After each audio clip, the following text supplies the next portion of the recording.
TV walk diagonal instead of straight.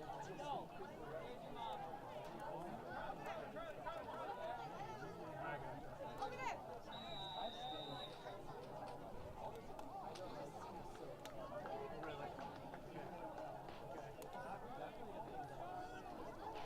Oh, with like the control eyes. Yeah.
here, Wheaton Academy absolutely destroyed St. Charles East with a score of 41-23. We hope our team will show the same strength and vitality as they did last year. And however, this year, Wheaton Academy has already lost the first game of the season by about 2 points, so we'll be looking to bounce back. Meanwhile, St. Charles East lost their first game by about 16 points. For this game, some players to keep an eye on will be number 1, Zach Norvell, a receiver and a 4-year varsity player. From our defense, number 52, Jeremy Johann, also a 4-year varsity player. Both are captains of the team and should have some great plays in here. Elvin, Mark, and Will for a Wall Sports Roundup. Now we're quickly going to go over some recent scores for Wheaton Academy's other sports. Boys soccer with the 5-0 win earlier this week against Chicago University. Girls volleyball lost 2-0 on Tuesday to Montini Catholic, but had a win on Wednesday against Batavia with the score of 2-0 as well. And that's your WA Sports Roundup. And now we go to a recap of an interview with Coach Swider. Welcome into the WA TV pregame show alongside Mark Jackson. I'm Mr. Cozy. So excited to be with you this evening. We have Wheaton Academy in St. Charles East tonight. Two schools that are a lot different, but it didn't matter last year, Mark, as Wheaton Academy destroyed St. Charles East. So we'll see what's in store for tonight. Yesterday, you had an opportunity, along with a couple others, to interview Coach Swider. Yes, sir. And what were some of your main takeaways from that? Couple key players, Jeremy Johannick, of course, on defense, and Zach Morvick on offense. Both played a big role in the past 2 seasons and pretty much their whole careers on varsity, which this is their 4th year on varsity, both seniors. So they're definitely going to play a big role. We did have a close loss last week, but definitely looking to bounce back. Coach Swider made a big deal out of that because, very important. Only one game in and 1 loss, but we're looking to bounce back. Yeah, it's a good opportunity to respond, and they were really close last week against an out-of-state team, and maybe that ends up becoming a good measuring stick for the rest of the year. We even keep an eye on what Second Baptist does the rest of their year in Texas, and all right, ladies and gentlemen, welcome to Performance Trust Field here on the campus of Wheaton Academy for another evening of Friday Night Lights. My name is Daniel Smith, a teacher and coach here at Wheaton Academy. This is my 6th year with the privilege to put on this headset and work with the world-class WA TV live stream team. And we have an epic battle for you this evening. The Wheaton Academy Warriors, 0-1, versus the St. Charles East Fighting Saints, also 0-1. Both of these teams tonight are going to see who can scrap and claw their way to their first victory of the season. I am joined up in the booth this evening by a special student broadcaster, Jacob Erickson, a sophomore. Jacob, we're in for a treat tonight. I would love for you just to start things off and tell us a little bit about what you're most excited for tonight's matchup. Yeah, just super excited to be here. Excited to see some 2 really good, hard-hitting teams go back and forth. Both started the season 0-1, so looking to bounce back after a tough game 1. But it's just beautiful out here. 63 degrees, really nice, not a cloud in the sky. Sun setting, should see a nice sunset again. But yeah, it should get into the 50s later in the game. But just looking forward to seeing some really good quarterback matchups and just overall a great game at our hands. Absolutely. We got some game changers coming your way here after the anthem, but I just know as a teacher and coach here at Wheaton Academy, I have a front row seat to just the build-up. And I'm not even talking about this today. I'm talking summer, lifts, all the practices, the two-a-days, the film. These guys they're so ready to go. I know that's true for St. Charles East as well. So just looking forward to a good, clean game, a chance for these guys to compete at the highest level. And we're excited to host a school that, in my time here, we haven't had on campus. So excited for a good matchup. We will be back with you guys after the anthem here in a few minutes. So go get your snacks, grab a drink, and be ready to lock in if you're not here on campus for tonight's live stream video.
Good evening, ladies and gentlemen. Performance Trust Field on campus of Wheaton Academy for tonight's football game between St. Charles East Saints and the Wheaton Academy Warriors.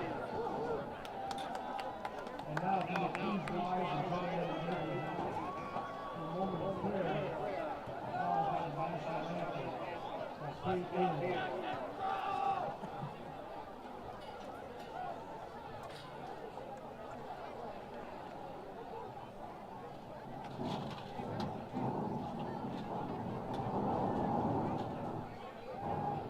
Father, we thank you for today. We thank you for your Son, Jesus Christ, who died for us on the cross, and the salvation that we get because of it. Thank you for the game of football. We pray for the safety of players and officials. Watch over them and keep them safe. And everything that is done and said tonight be glorified to you. In Jesus' name we pray. Amen. Here's Kate with the national anthem.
And that is a perfect way to kick off Friday Night Lights here. If you're just joining us, welcome back to Wheaton Academy Performance Trust Field. I'm Daniel Smith, and I'm here with student broadcaster Jacob Erickson.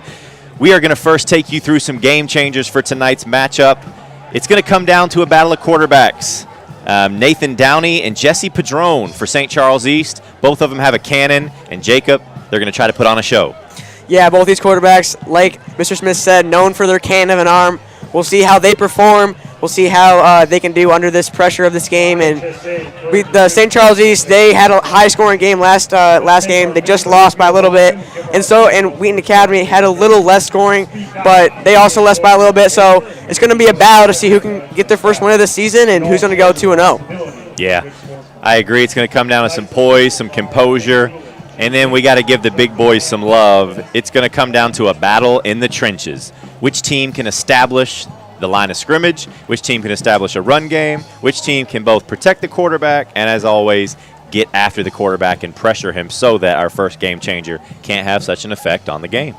Yeah, running back's a huge position in this game, and we're talking about these elite quarterbacks who can do so much, throwing the ball, also running the ball, but it also comes down to the running backs who can get through and break some tackles, and that all is in the core of that is the battle at the trenches, and just how can that offensive line do, and how can that offensive line break some holes open for those running backs to run and get some big gains for each of the teams.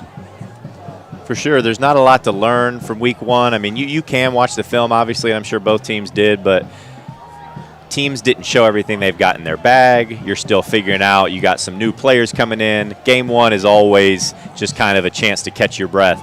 Now, week two, a little more accountability for players and doing their jobs, and a chance for these teams to really showcase what they do well. Yeah, I totally agree with that.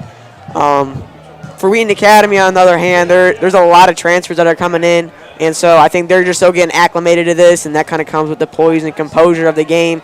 How can they react to the high level here against St. Charles East, a really good public school team. So we'll see how Wheaton Academy can do and how St. Charles East can do in this game. Wheaton Academy will receive the kickoff here shortly.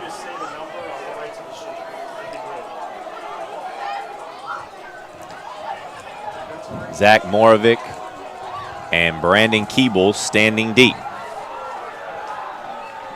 Morovic at the 5. He's got some room, picks up a big block. Looks like there's a flag on the play.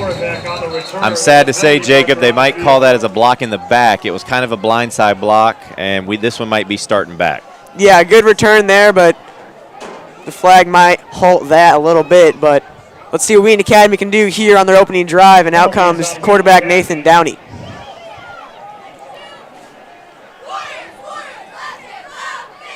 Wheaton Academy is backing up, and the referees walk in a 10-yard penalty, so Wheaton Academy will start at their own 15-yard line, have to go 85 yards to see if they can put some points on the board. 3 wide receivers left here, kind of a spread formation from the Warriors for the first play.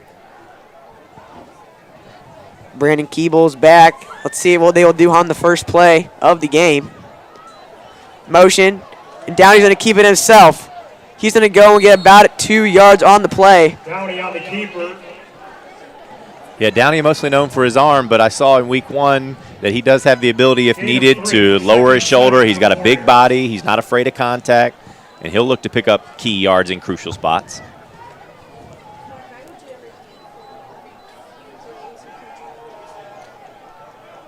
Second down and 7 for the Warriors. Let's see what they will do here. Once again, got 4 receivers. Keeble's in the backfield. Motion, he's going to keep it. Drops back, fires one downfield, and that's going to go just past the reach of the wide receivers. It's 3rd down 7. Was looking for Gino Spinelli, one of his favorite targets. Gino scored one of the Warriors' 2 touchdowns last week, just overthrew him. As you can see, I mean, that ball went seamless 40 yards in the air. So, as mentioned, these quarterbacks are going to look to go deep if they see the defense make a mistake. Brings up 3rd and 7. This is a big first down. Otherwise, Warriors will have to punt. And let's see what poise and composure this Warriors offense has. All wide receiver here. Looks like they're going to throw the ball here. Let's see what they will do. Drops back. Fires one across the middle. That's going to be incomplete. 3 and out for the Warriors on their first drive. Intended for Spinelli. 4th and 7 for the Warriors. St. Charles East. Yeah, Warriors coming out slinging. Yeah. Not afraid. Not afraid. I like it. You know, it's like let your quarterback get loose. A lot of game ahead of us. Let's let him get the arm going. Let the receivers run a couple routes, and now we trust our defense to do the same thing.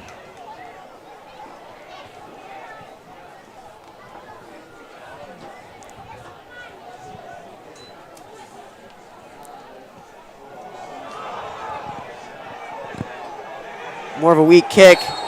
Wheaton Academy bounces on it. Let's see. Did St. Charles East touch it? Coaches are signaling that it hit a Fighting Saint.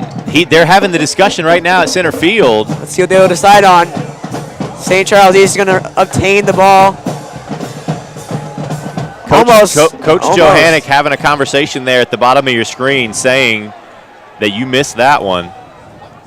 I wonder if we have a replay of that. I'm not sure. Yeah, close call there.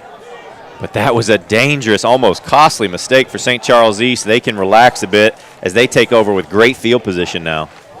Yeah, 2 stars for the Warriors defense, Jeremy Johannick and Zach Morvek. See what they will do here.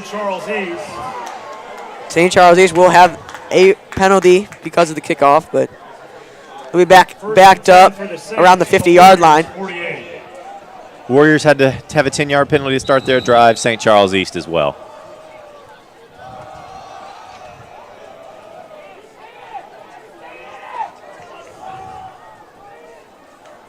Jesse Padron drops back, fires one over the middle. That's going to be caught. He's going to get a nice gain there for a first down. Padron's pass complete. Brought down by Canaris, the safety. Let's take a look. Linebackers dropped into coverage. He threw a strike right into the center, kind of the soft spot of the zone. Yeah, not a lot of defense in that section. A nice play for St. Charles East.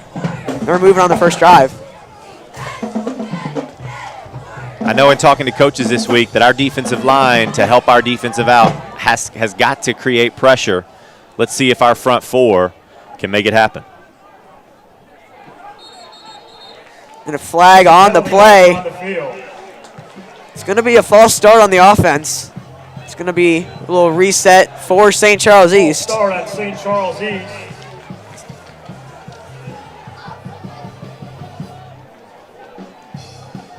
First and 15 from the 40.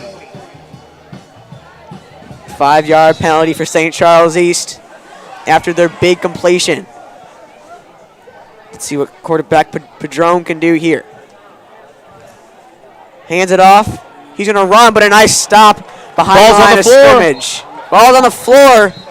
I called him down. Salazar Let's take a look at this He's gonna be replay down. and see when the ball might pop out here. Nice blocking, but Oh, gets through. Nice tackle, though. I thought that ball might have popped loose. The replay cut off Second right and before, 16. but all right, second and long.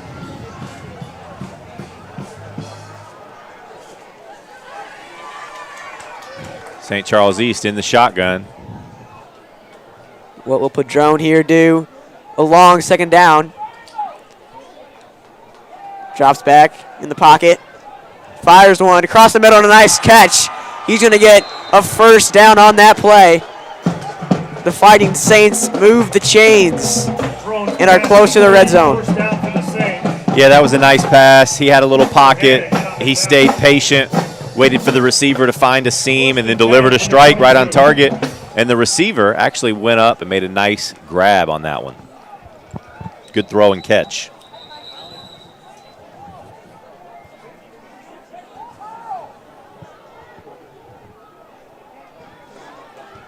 Some of the Fighting Saints having a little chat with the referee.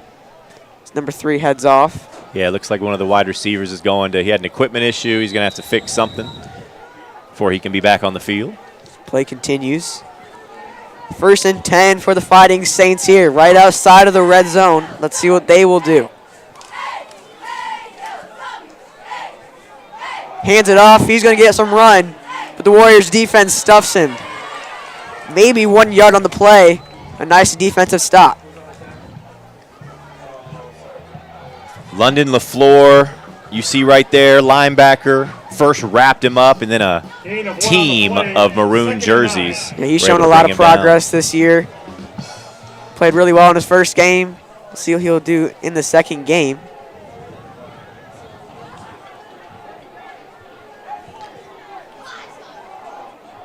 Second and 9 now for the Fighting Saints. Pressure to the quarterback. He's going to dump it off, but it's going to be incomplete. The Warriors defense really present here in this game, showing a lot of emotion. Watch Brandon Keebles on the right of your screen with the blitz, and he just blows the quarterback up on that one. The quarterback stood in there, took the hit, still delivered a strike, but that's what we were talking about, Jacob, where we need to speed him up and not let him find a rhythm.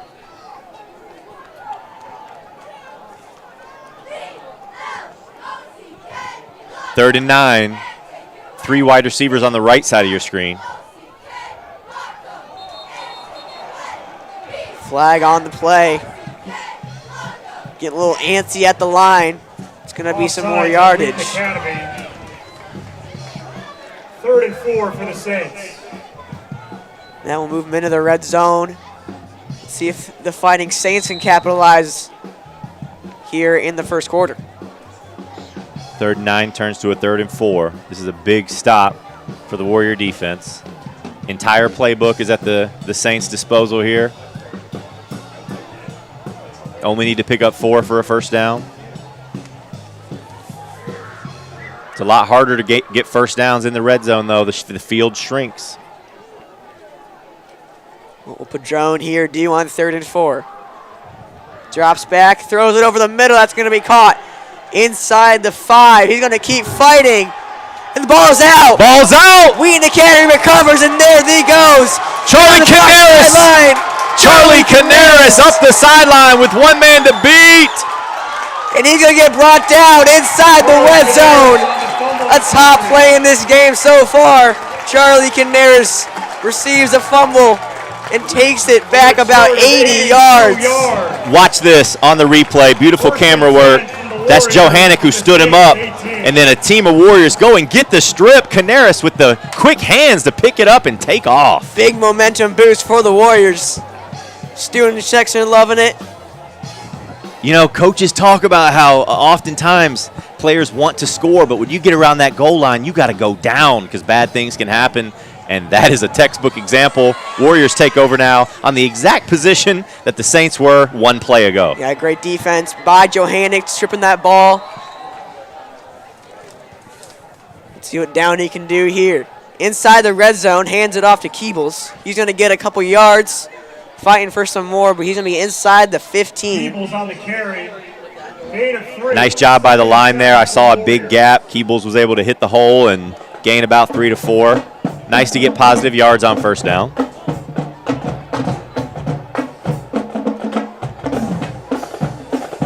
Talking to Coach Swider before the game, one of the things that he told me was that we needed to take advantage of opportunities when they're given to us. This is an opportunity that we did not expect, and we need to capitalize here.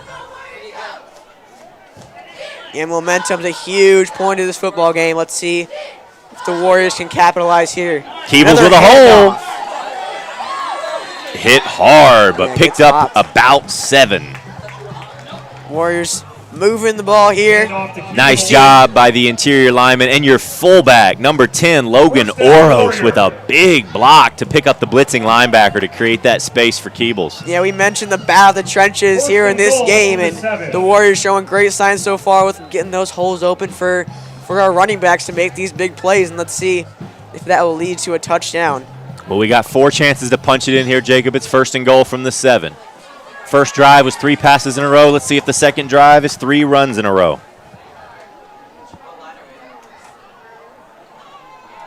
Hands it off again, and he gets going to get hit behind the line of scrimmage. Yeah, that tackle was by number 8, Dominic Micheletti. Fighting Saints defense also present here on this drive. Nice job. He went unblocked, made a nice form tackle. So the Warriors will now be second and a bit longer.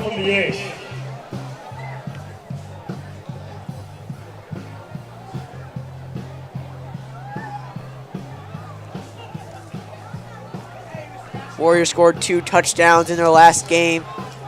Let's see if they can capitalize here.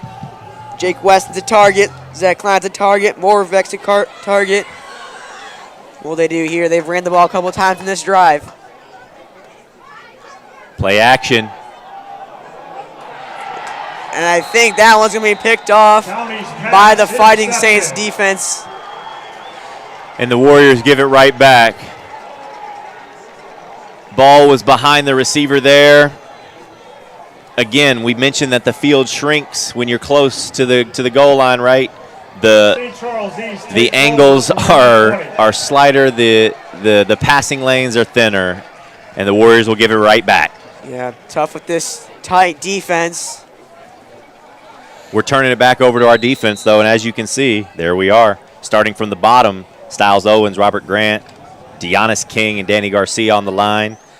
Johannick, Keebles, LaFleur, linebackers, Canaris, Keebles at the safeties. Moravec. Warriors had a great defensive stop on their opening drive. And another good tackle for some lossage of yards. Absolutely.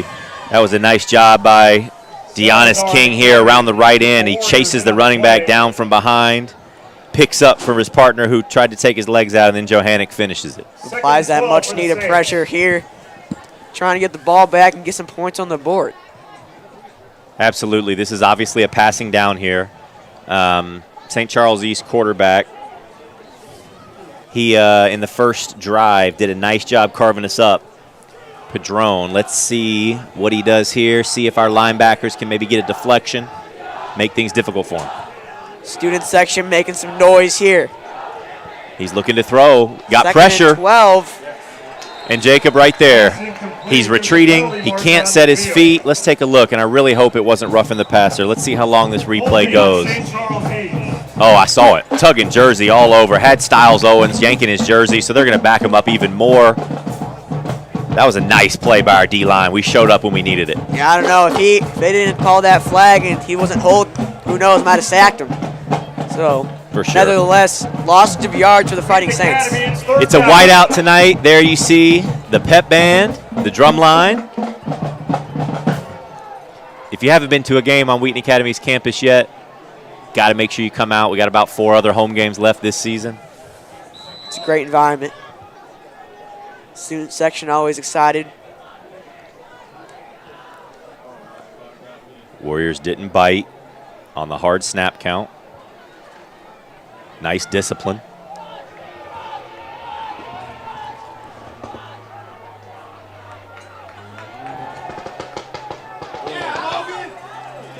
Incomplete. It's going to bring him a 4th down. Nice defensive drive there for the Warriors. Absolutely. That's the D-line tenacity and pressure that we need all game long. Quarterback had no time to set his feet, and you could see that when he doesn't have the time he needs, the accuracy severely drops off. Great response for the Warriors after the tough turnover at the goal line. That defensive pressure will give the Warriors a lot of motivation that hopefully will translate to the offense. A low snap, punts it off. It's going to hit the ground. He's going to grab it. He's going to take it, but he's going to get tackled by the ankles. Warriors will start the 48, 49-yard line. Wheaton Academy takes over from their Here own comes 48, Nathan Downey to come back out and see what he can do for this Warriors offense. Absolutely. You mentioned poise, composure. You got to have a short memory when you're a quarterback. And there you see Nathan Downey, Brandon Keebles. He's a 3-year starter for this team. Moravik, Klein, Weston, Spinelli, your skill positions. And then the big boys up front, Garcia, Hansen, Hezi Garcia, Fromm, and Johannick.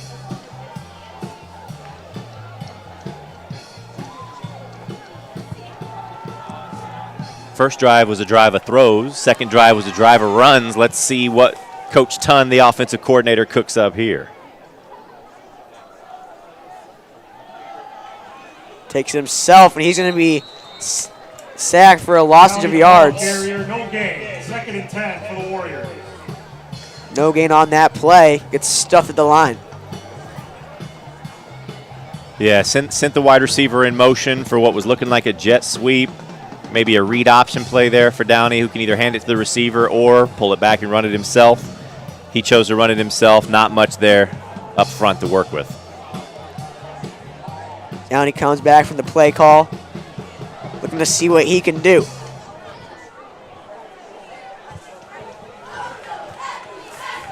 Randy Keeble is in the backfield along with Nathan Downey. Drops back, looking for the pass, going to check it down. He's got room. That is Keebles. He's going to take it, a nice move, and that's going to be a first down for the Warriors. First down, Warriors. Yeah, let's take a look at this replay, Jacob. It was almost like a design screen we picked up there at the end, but it looked like Downey had people right in his face, but he knew he had that safety valve sneaking out of the backfield. Nice first down for the Warriors. Yeah, Keeble's doing a nice job to get open on that play. Got a little momentum here. String a few first downs together. See which team's going to be the first to put points on the board.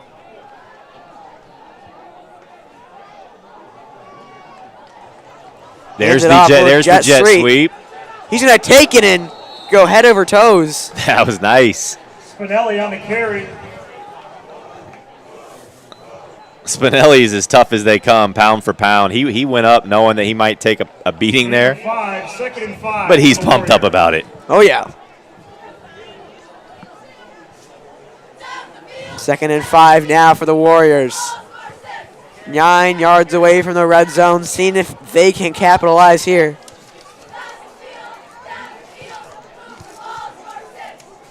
Hands the ball off, and he's going to get stuffed at the line.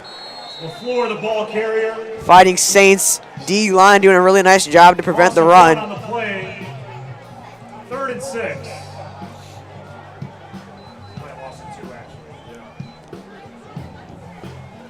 Yeah, the Fighting Saints there were in the backfield quick. London had nowhere to go. It's interesting territory right here, Jacob, because the field goal would be about a 45, 50-yarder, so this might be 4-down territory, depending on what the Warriors do here. Those are no gimmies. Trying to draw them off sides. Checks it down again, but fumbled and dropped. Downey's pass incomplete, intended for the floor, 4th down. It's going to be 4th down. Let's see if they'll keep the field goal or if they'll go for it. Kind of a weird territory. Out comes Keebles. I think we're onto something, though, with those throws to the running backs in the flats. That would have had a 1st down written all over it, just couldn't come down with the grab.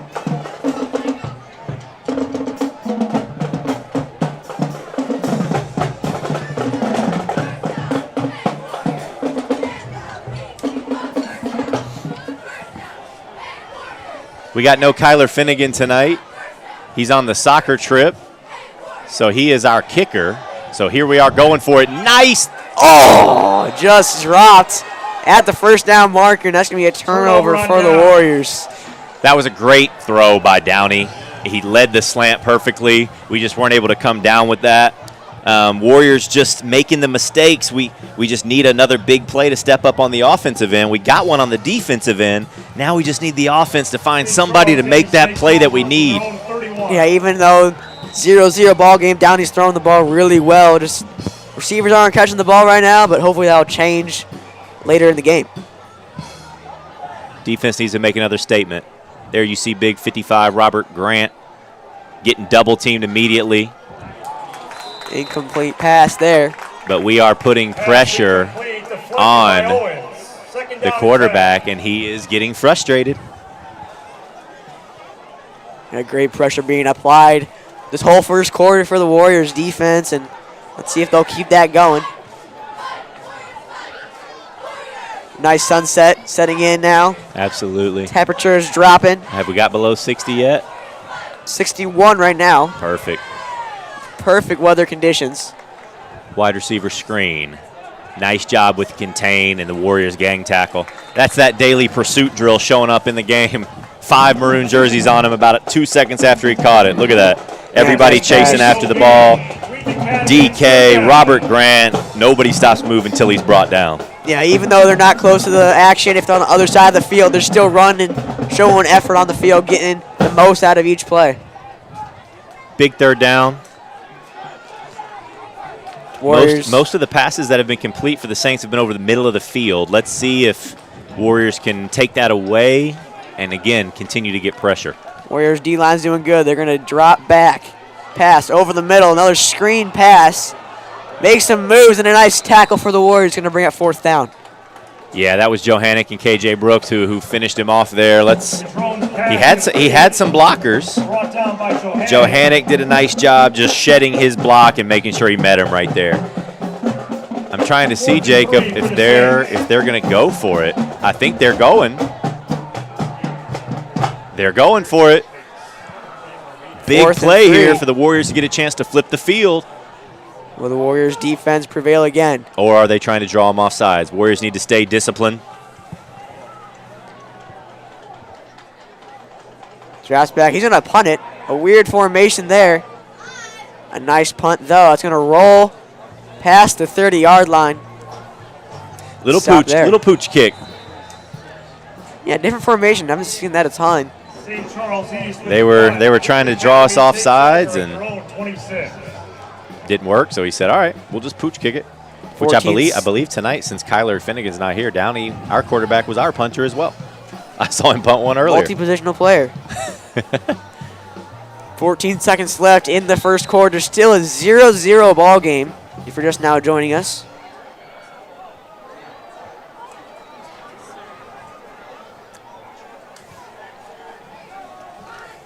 What will the Warriors offense do here late in the 1st quarter? They're going to hand it off. And there he goes getting the edge, but no. A flag is on the play, I see. Keebles, the ball carrier. They're going to call a block in the back, Jacob. I'll show it to you on your screen right there. Yep. They called a hold, but, I mean, that was where the flag came out. Tough break. Losses of yards there. 9 seconds now on the clock in the 1st. Probably just going to do some runs to run out the quarter, but really strong quarter for both defenses. containing the ball mainly to the run and some good passes here and there. But yeah, both defense have been bend, don't break.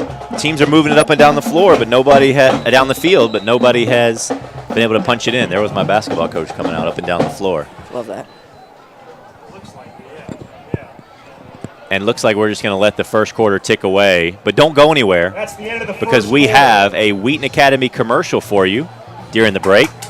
So make sure you take a watch, tune in, and we will be back with you after the second quarter resumes.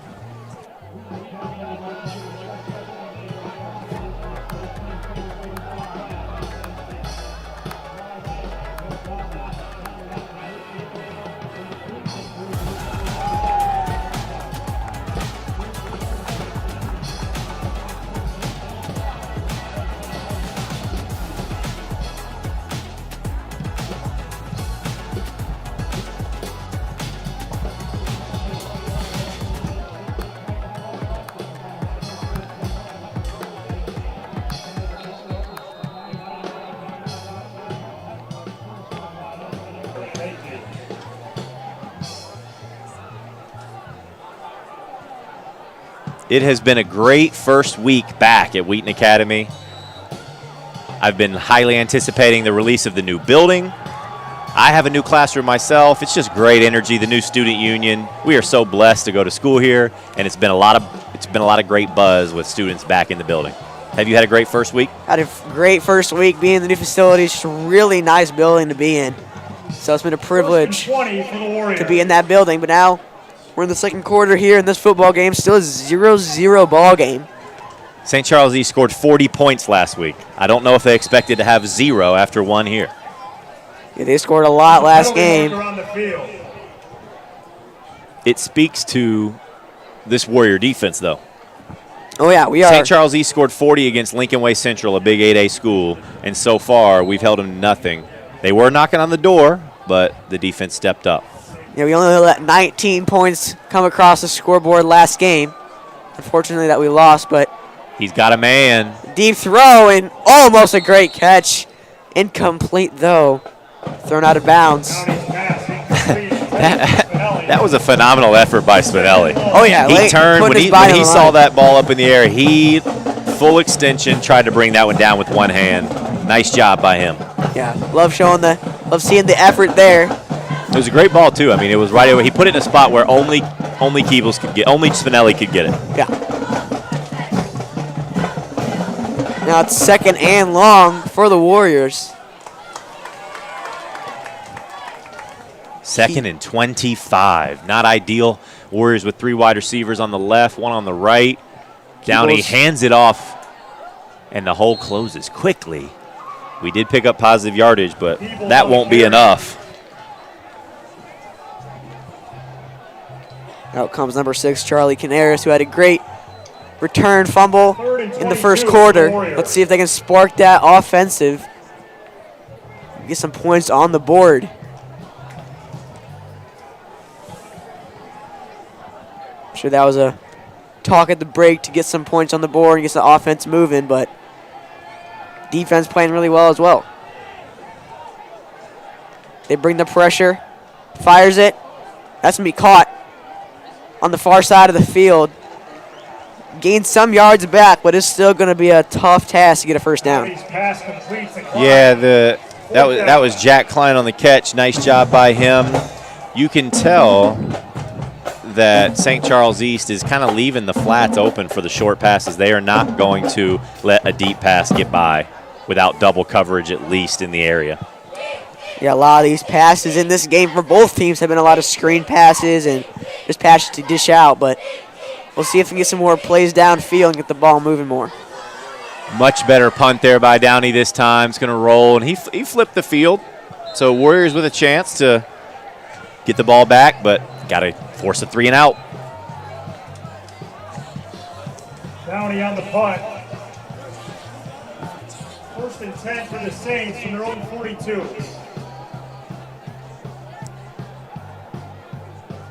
I was talking to a coach before the game, Coach Swider, our defensive coordinator, and he let me know that in order to continue consistent pressure from our D-line, he's rotating about 6 guys in at the defensive line position so that guys can stay fresh. Yeah, it's important to stay fresh in these games. And that's what happens, too. Get some good stops on those fresh bodies. Great defensive play there. That was Danny Garcia coming off the left edge, making a nice tackle. Tough kid. I know he's a little banged up, but he's not letting it stop him one bit.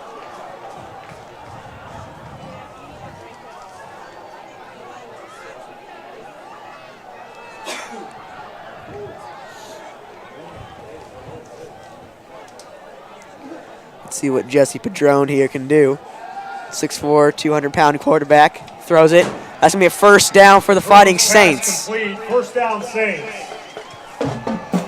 Looked like that was a great route run by the wide receiver. He just ran a little button hook route and kind of just sat in a soft spot in our zone. The quarterback got it there before we could catch up. All they needed was 10 yards, and that's what they got.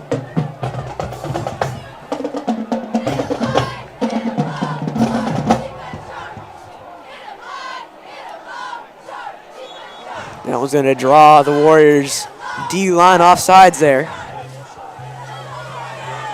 Offsides, Wheaton Academy.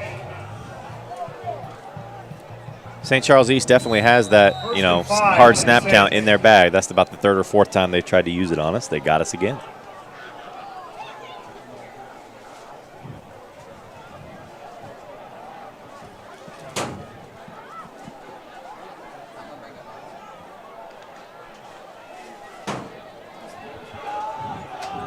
First and short now for the Fighting Saints. Watch out for them to air it out here. For sure. Oh, almost intercepted, but a nice breakup. Patron's pass incomplete. That's KJ Brooks. Showing some really good defense there to break up that pass. Apply that pressure, much needed pressure on the defensive side of the ball. KJ sped in, got a deflection. Was able to make contact with the receiver right as the ball got there. Great timing, and we almost popped it up for a little interception. All right, 2nd and 5 now for the Fighting Saints. Padron drops back in the pocket. The pressure is there. Gets hit hard behind the line. It's 3rd and 5 now. Great defense after that. Flag on the play, but big hit by number 10, Logan Oros. You saw there in the replay, Logan just shed his blocker and just speared the quarterback. Nice hit. That's what we need more of if we're going to get the ball back. 3rd and 5 here for the Warriors. Let's see if they can add another defensive stop here.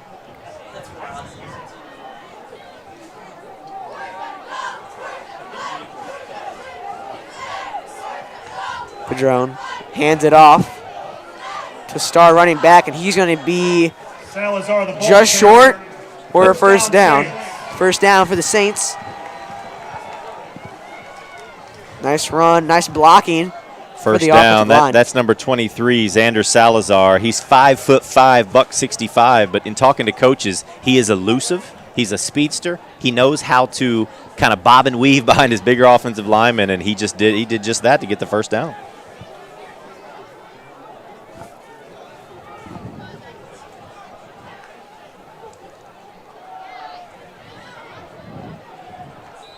Small gain there. So we're up 2nd down for the Fighting Saints. Yep, went back to the run game. You can see he was patient, but that was a nice tackle. Couldn't see who got the wrap up top, but the Warriors did a nice job bringing him down.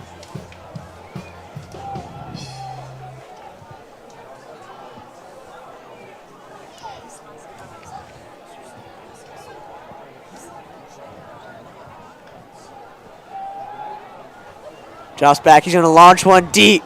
A nice catch, but that one's going to be out of bounds. Check out this one-handed snag, though. It was just out of reach. Yeah, really nice catch there. Pulled it in. Beautiful camera work by our Wheaton Academy live stream team. I don't know if you watched the NFL game last night, but it came down to a shoestring catch on the goal line. Yeah, it was close. First, I thought it was going to be a touchdown, but got overturned. It's a game of inches. It is. Big third down here. I think St. Charles East is just out of field goal range, so we'll see if they decide to go for it like they did last time. The Warriors need a big stop, though. Yeah, 3rd and 7. Motion coming to the left. A whistle. Around the field. A flag. 3rd down still. They're going to move the ball back a little bit. 3rd and 7 turns to 3rd and 12. That's big. Penalty is on the Saints. 3rd and 12. The play that you had called for 3rd and 7 probably isn't going to get it done here. Yeah, they're going to need to draw something up. Let's see if one of the Warriors' defensive backs or safeties can make a play. Moravik, Canaris, Brooks, Spinelli. Ball's coming their way. Drops back. Padron fires one. That's going to be just over the head of his receiver. 4th down. Nice job. That one just over the head of number 11, Gavin Matejko. Brings up 4th down. And again, it doesn't really make sense to punt here. Let's see what they decide to do. It's risky to go for it on 4th and 12, but they might bring out the field goal team. We'll see what they'll do. The field goal would be probably a 50-yarder, so this is kind of no man's land. That'd be this distance. is why, yeah, they're taking their time to make their decision. And they're going to need more time. Called a timeout. Timeout Coach called. is going to talk it over, maybe go over a little special play. Gives our defense a chance, though, to set up and go over our assignments. There you see Coach Justin Swider, been with the team for a long time. His pop's standing right on top of us, I believe, with the bird's eye view. Make sure to follow our social media, subscribe on YouTube, hit the follow on Instagram, and check out our Facebook, our Wheaton Academy. Live streams all the time on YouTube. Make sure to tune in. They're always great.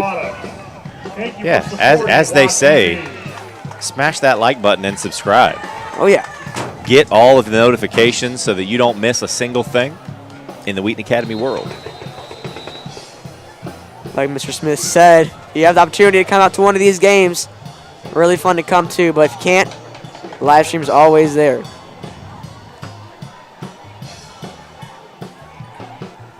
So they call the timeout, and they are going to go for it, Jacob. Risky move here. What will Padron decide to do? Motion coming to the right. Drops back. Sending deep over the middle, and that one's going to be caught. Padron's pass complete. 1st down for the Saints. Big time throwing catch. You can see on the replay there. He put it right in his receiver's gut. The receiver ran the route to the T for the 1st down. That was well executed. They had that play in their bag, and once again, that throw over the middle seems to be what's hurting us the most. They've not been getting much around the edges, but they're getting it over the middle. Another handoff there. Warriors defense tackles them, but a nice gain for the running back there. Salazar on the carry. Found that hole, made a nice move. Did you see that? Did you see that juke stick? Oh, yeah. We said he's shifty. He's got low center of gravity. Yeah, 5'5". It's a lot shorter. There's guys on the team that are a foot taller than him, so there's advantages and disadvantages for being that short, but makes the most of it on that run.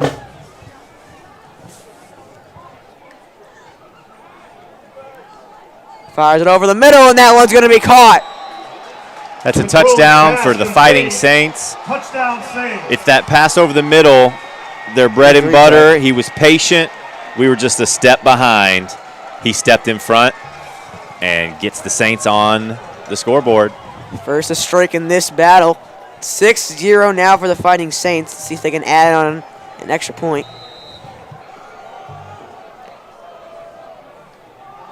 When the quarterback, Padron, has time to throw, he's been very accurate. When we've gotten pressure on him, it's been an entirely different ball game. It'll just be an adjustment, but Warriors will get a chance to strike back. Extra point is good with 6:33 left in the 2nd quarter. St. Charles East 7, Wheaton Academy 0.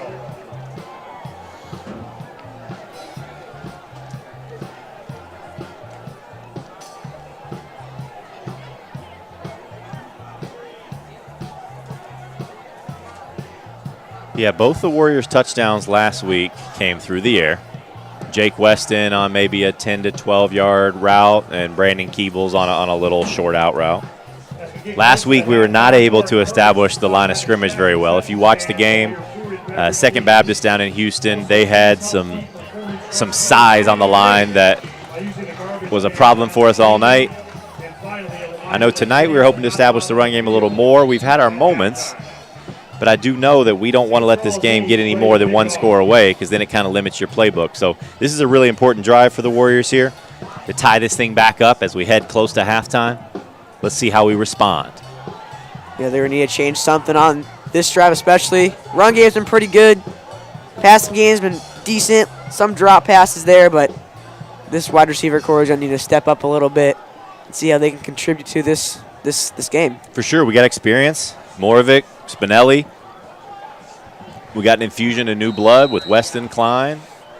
We just need somebody to make a big play. A lot of seniors on this team. Will they step up here for the Warriors? Kick is up, 7-0 ball game. Receives it at about the 5-yard line and takes it up. Cuts across field. A flag is on the play, breaks some tackles, and gets to the 26. Weston on the return. There's a penalty marker on 21. the field. Jake Weston, a nice return, but the penalty marker's in the backfield like it was a block in the back, and it was. Either a block in the back or a chop block. I couldn't read the lips of the umpire. Yep. There it was. You saw it at the bottom of your screen. So it's going to back it up once again.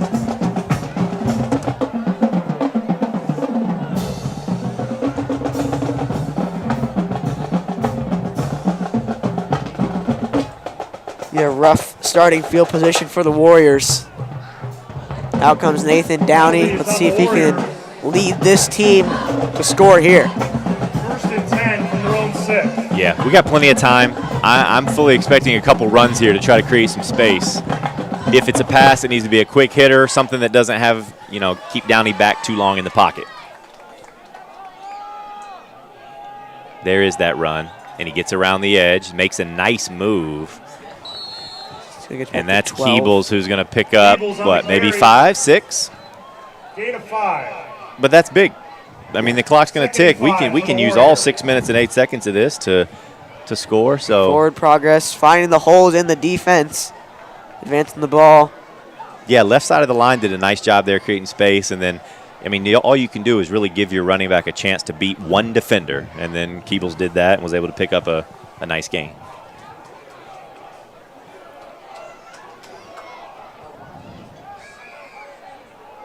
St. Charles East student section is here, right behind the cheerleaders. Drops back, looks like he's going to throw another screen pass out on the flats. That's once again Gino Spinelli. Pass complete to Didn't Spinelli. pick up much, but it's a positive yardage play. You can see again, the Saints did a nice job of pursuing. There's 1, 2, 3, 4, 5, 6 white jerseys over there. He had nowhere to go, but we're in short yardage position now, about 3rd and 1. Anything goes. 3rd and 1 for the Warriors. Need to pick this up, though, Jacob, or else we'll be forced to punt. Yeah, it's a big play here early in the game, but still.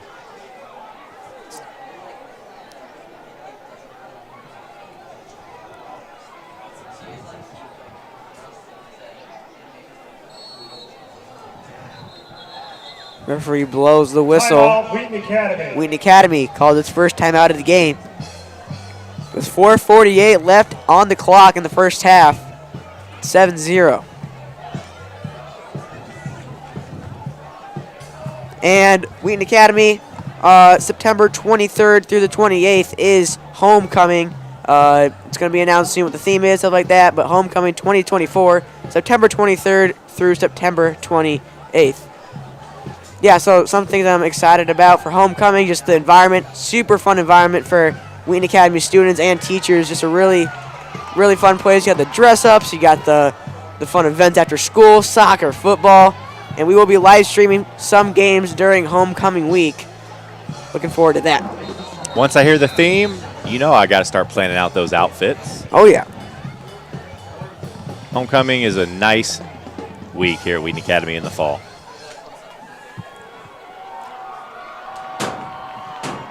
3rd and 1 now for the Warriors. Running back is behind Downey. Trying to see what the delay is.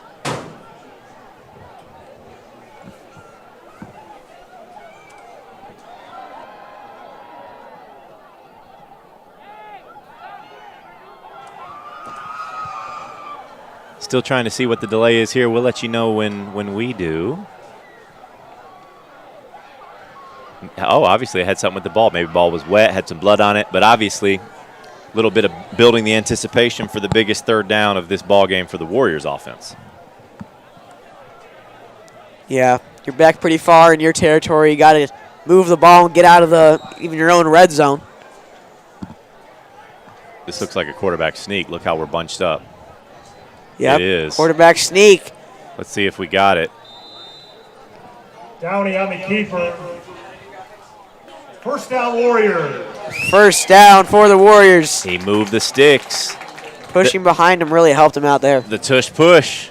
Tush push. The Eagles coined it. The Warriors pulled it off. Eagles Green Bay happening right now. Oh, yeah. I have no clue what that score is. Down in Brazil? Yeah. I wonder if Wheaton Academy is going to ever play a game in Brazil. That will be insane. We're going to Costa Rica this winter for a surf trip. I know that. There we go. We go. Wheaton Academy goes global. Winter 2025. All right, 1st down, new set of downs. We're spread. 3 wide receivers left. Throws it deep. That one's going to be caught. You're not catching more of it. See you later. Touchdown, Wheaton Academy. Big momentum boost there for the Warriors. Zach Moravik with a man in his face finds his reliable connector who dropped one earlier, more than makes up for that one as he takes that one 80 yards to the house. An absolute dime there from Downey, just laid it right in the breadbasket. Greenfield ahead of him. Nice burst of speed by Moravik, both to get the initial separation and then to continue to separate, as it was about a 40-yard dash to the end zone. He wasn't getting caught. This is Charlie Canaris lining up to kick the extra point. The kick is up, and it is good. This game is tied 7-7 with 4 minutes left in the 1st half. Charlie Canaris acting like he kicks those every single day. That was beautiful. And just like that, as you said, 7-7, new ball game. Hey, this game can turn in an instant. One play there, and this game's tied 7-7.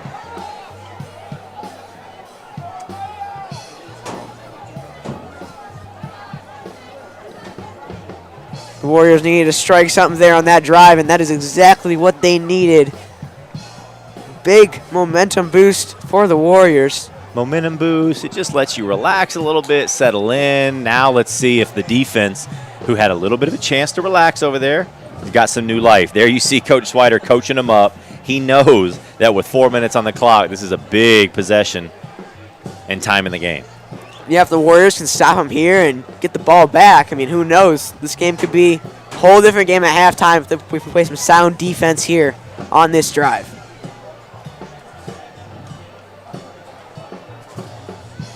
We got one of the best seats in the house over here. We got the drum line in view. We got the cheerleading team right in front of us. They've been doing a great job supporting all Warrior athletics. Coach Barrett, Coach McHugh, really been trying to build this program these last couple years, and we really appreciate their support. He's going to get hit pretty hard around the 20-yard line. That's Jason Kazmerzak. Kazmerzak. Take a look. Yeah, nice hit there from Wraps Jason him up Kazmerzak. and drives him. Textbook tackle by Mr. Kazmerzak. Nice work.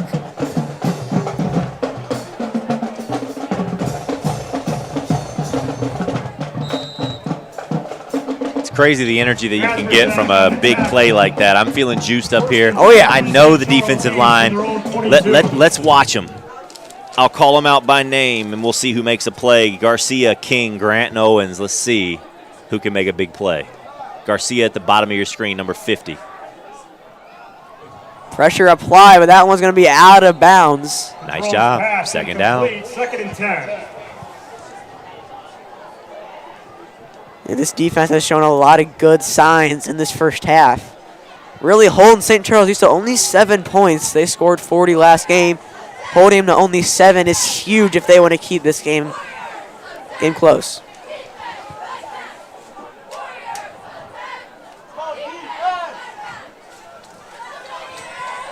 Warriors staying consistent in our traditional 4-3.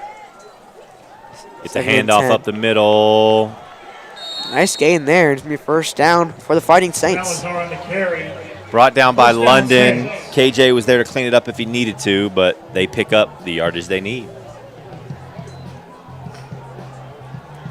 Finding those holes in the D-line. Important for those running backs, both on our side of the ball and on the Fighting Saints. We'll keep an eye on the clock as it ticks down to 3.5 minutes. First and 10 at about the 33-yard line. Padron drops back. Garcia with pressure. He's going to get out of bounds. And a flag on the play. A little bit of scuffle there toward the end. Things getting chippy on the Warriors sideline. Yeah, that was a late hit. That's a big mistake. Big mistake there. Those are things that get the coaches upset. Yeah, we talked about poise and composure, right, and how we were feeling juice. Just imagine the players are feeling that even more.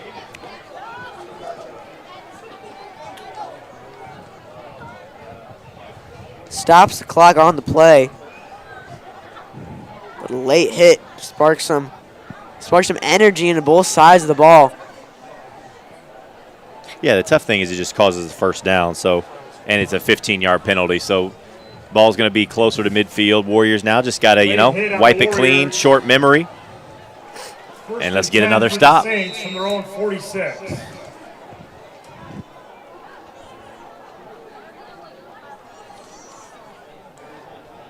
Fighting Saints getting the play call here. A pretty balanced offense on throwing and passing and throwing and running plays in this game. Let's see what Padron will decide to do.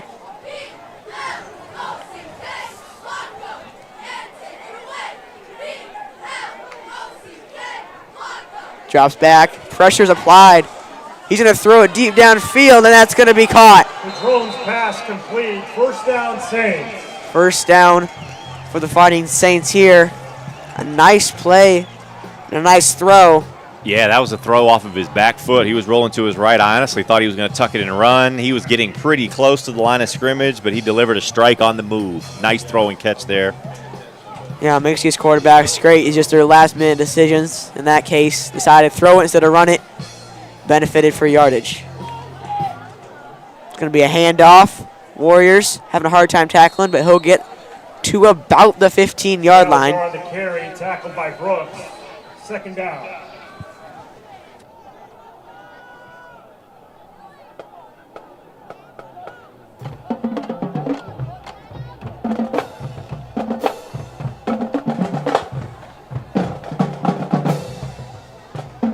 All right, clock's continuing to tick. Let's keep an eye on that. Warriors ready to bounce back. If the Fighting Saints can score here before halftime, it'd be a lot different ball game going into the second half. That is a hold. Let's see if there's a flag. The drone's pass complete. Tackled by Canary. I heard somebody from our fan section say that's a hold. I wish I could see the replay because it definitely was. Watch, we have a man in the backfield, and he's just tugging on the jersey. Couldn't catch a break. Still brings up 3rd and 4, though. We can get the ball back. 2 minutes left here. We're about to get a 2-minute warning. First half. They're not going to snap this, so. Oh, maybe there's not a 2-minute warning in high school. Forgot.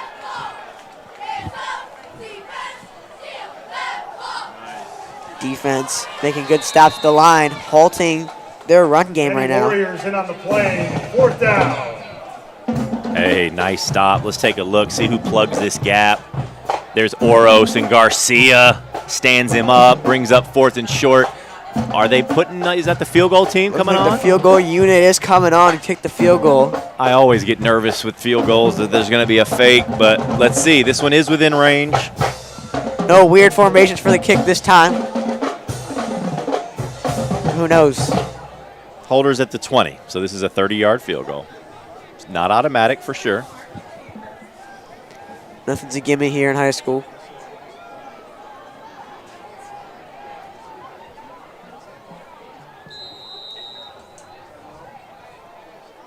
Timeout, St. Charles East. St. Charles East calls their second time out of the half. Yeah, Going to discuss some things. We should have seen that coming. It makes sense. They wanted to run as much of that time off of the clock as they could, call a timeout, reset, and only leave us less than a minute to do anything with it.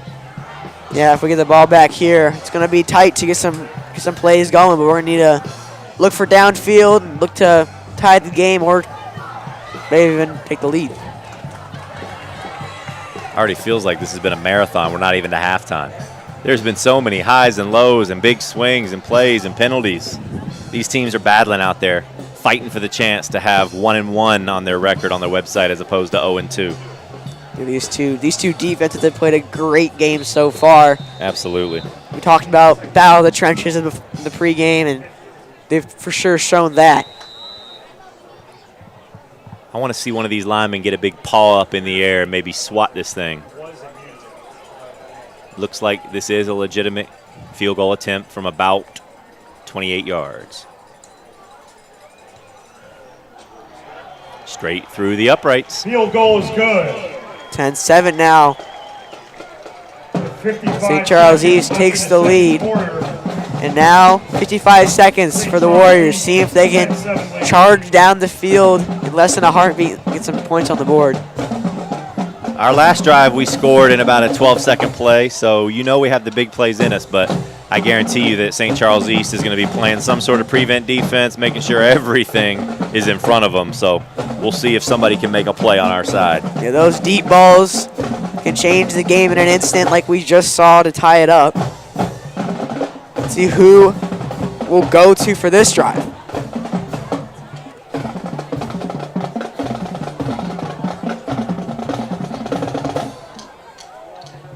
The sun has set here at Wheaton Academy. Got the moon in the background.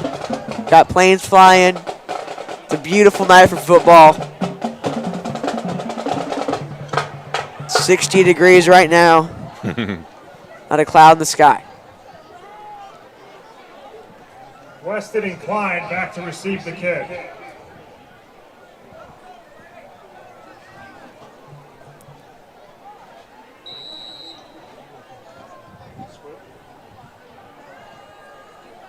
See if we can get a big play from special teams here to start us off with some good field position.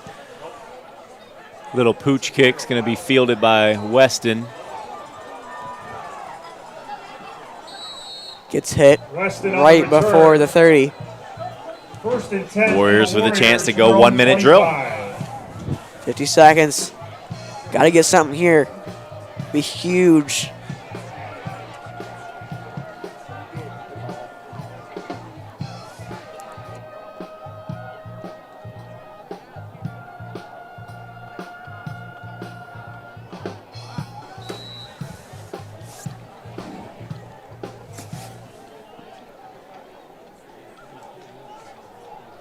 Downey in the gun. Throws a quick out to Gino. Makes a nice play. Warriors are Go hurry up here. Yep, absolutely. We have 2 timeouts remaining. Don't need to use one yet. You go over moments like this in practice. Warriors have about a 1 minute drill that they've prepped. Very common thing to work on in practice. Those little things really add up. Downey drops back. Fires one across the middle, a hard hit. Downey's pass complete to Spinelli. Gain of about 4 on the play. Timeout, Warriors. Yeah, nice throw over the middle. Gain of 4 on the play. Yeah, Downey put a little mustard on that one. Had to make sure he put it in a spot where only Gino could get it. Timeout, Wheaton Academy. We're in a tough spot here, Jacob, with 30 seconds to go and to get in field goal range. Since we're missing our field goal kicker, we got to make up a lot of ground. Yeah. The Fighting Saints will get the ball at half. There's 2 on the board right now.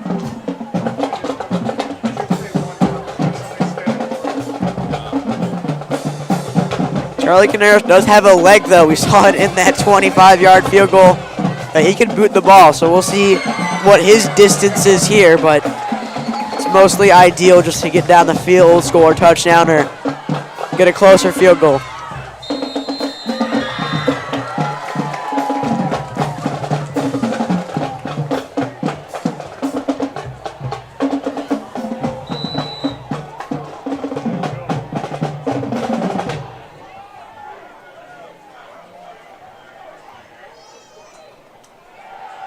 Drops back, fires one deep downfield. That's going to be a little bit overthrown.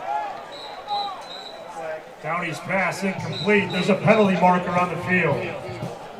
Penalty markers in the backfield. Don't know what that will mean. Maybe roughing the passer. Roughing the passer on It the was. Good call. That's not only stops the clock, Jacob, but moves us closer to midfield. That is ideal. That is ideal. Don't have to burn a timeout. Don't have to go hurry up and take our time to get there. It speaks to the speed of our skill position players because not only, I mean, St. Charles East is expecting us to go deep, but we had some separation. For sure. 1st and 10 for the Warriors from the Saints, 42. Ball is now in opponent's position here. All right, let's get a nice throw over the middle or something to the edges. We have one timeout to go. You would love to save that to set up your field goal unit. Gotta get out of bounds here on this play. Downey drops back, one to the side, cuts in the middle, spin move. There he goes. He's gonna take it to the house. What a play! Wheaton Academy Warriors, Zach Moravec, touchdown Warriors. Score is now 13-10. Moravec put him in the spin cycle. Let's see if we got a replay for this. Move by Zach Moravec. And he's pumped up. Gets the sideline hyped. Charlie Caneros comes out for the extra point, but boom! Gets 3 guys falling and going for it. And wow, what a play. Shout out to the camera crew on that one. Will you ever get an up-close and personal view at a spin move at full speed? I don't think so. Extra point by Caneros is good. Scores 14-10. Left in the second quarter. A huge momentum thing. That's exactly what we needed here to go into halftime. We wanted to get down the field and get points, maybe a field goal, maybe get close for a short field goal, but we just charged right into the end zone. Zach Moravec making moves to get us on the board, 14-10. And hey, we got to give props to him because he dropped the ball earlier in the game. We then said, who on the offense is going to make a big play? He stepped up and made 2 of them. That's the kind of leadership that we need from our guys who've been around the longest. Nice job by Zach there to take that one to the house, and a spiffy highlight move to boot.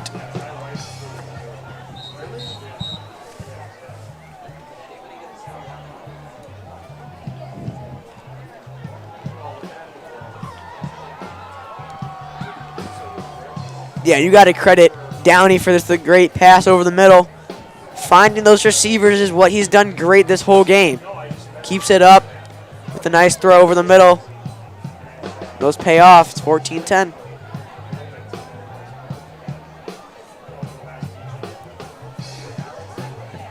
I think we were on point with one of our game changers, the QB matchup, and they've been dueling back and forth. Neither team really done much with the run game apart from some 4 to 5 to 6 yard gains. It's been the lethal throw and catch. A laser kick inside the 10. He's going to take it out to the 20. He's going to get down about the 24, 23-yard line. 2 seconds left in the half. Probably just take a knee or run it or do something, but a great half for the Warriors. Nice special teams tackle by number 9, Jack Klein. Just realized that rhymed. Now I'm going to say that a lot. 2 seconds. I'd be surprised if they did anything but take a knee here, Jacob, and regroup at halftime. And you can see they are in the kneeling position. Take a knee and take this one to halftime. At the end of the second quarter, it's Wheaton Academy. Don't go anywhere, folks. Take a look at this replay of the spin move that put the Warriors on top, 14-10, right over the middle of the field. Let's get a picture of the celly first. The team getting hype. Look at the linemen, first people down to meet him. You love to see that. Warriors lead St. Charles East fighting Saints 14-7 at halftime. Stick around. We got the cheerleaders who are going to give a performance, and then we might have a couple Wheaton Academy specials to show you. Jacob and I are going to take a break, and we will meet you back to give you a little intro before the start of the third.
I can't think of any student who I don't see with a friend. Our seniors are invested in this community, and they have a desire to welcome and to influence our freshmen.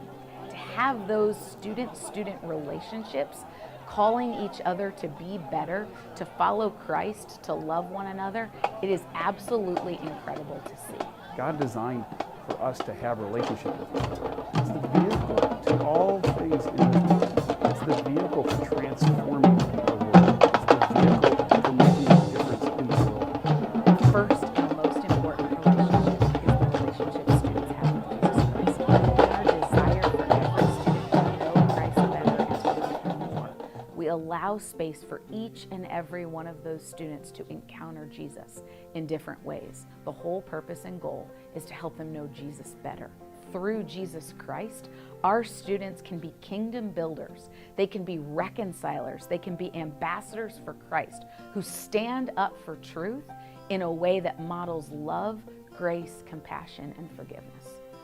Everybody who works here at Wheaton Academy has a personal relationship with Jesus Christ, sees Him as their Lord and Savior over all things.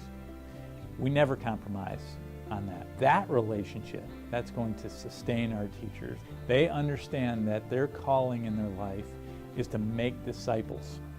That's what Jesus called all of us to do. Go and make disciples of all people, all nations. Many of us as parents have always talked about a time period where maybe our voices aren't as loud as they were when our kids were younger. For me, it's always been important of who is speaking into my kid's life. Our students know that their teachers care and love them, that they absolutely know that they will do anything for them. And it's the encouragement and the challenge, the truth-telling and the love that really make those relationships transformational. And that often goes well beyond the high school years. And sometimes these teachers and their former students become good friends in life.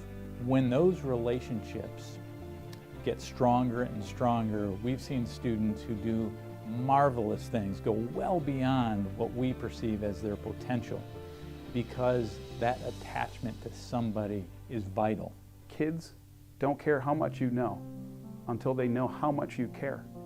And at Wheaton Academy, we care.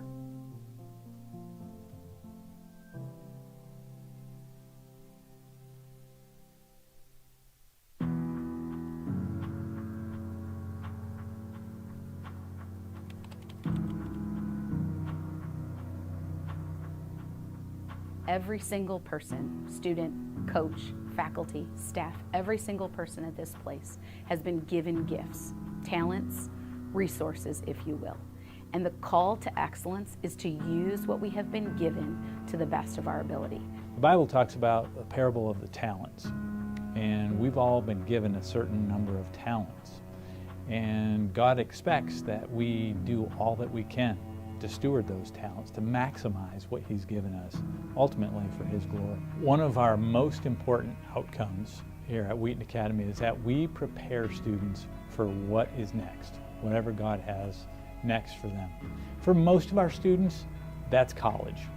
We have a variety of students here that are gifted in different ways, and so we have to help them understand that a level of excellence is being better today than they were yesterday, and ultimately fitting into a niche that God calls them to. Use of talent and just getting a good result because you're talented or smarter, that's not what excellence looks like. Excellence is ultimately an offering. And so if the offering isn't what we are called to give, if it's not our best, the outcome isn't necessarily excellent. And I think that's what distinguishes us from the world, because a great result without that heart posture of obedience and stewardship and offering is hollow. If there was a hope that I would have for our students, it would be that they would leave behind any idea, any striving for perfect, any perfectionist tendencies, and understand a much more worthy pursuit. For students and for parents, the way we do excellence provides an on-ramp to freedom. It provides an on-ramp to knowing who you are, what your purpose is, how God's created you to be, and then more importantly, the freedom to live from that, not for it. When you chase down His glory and when you root yourself in His Word, you actually find the joy that you're looking for, the achievement that you're looking for, and the excellence that you're pursuing.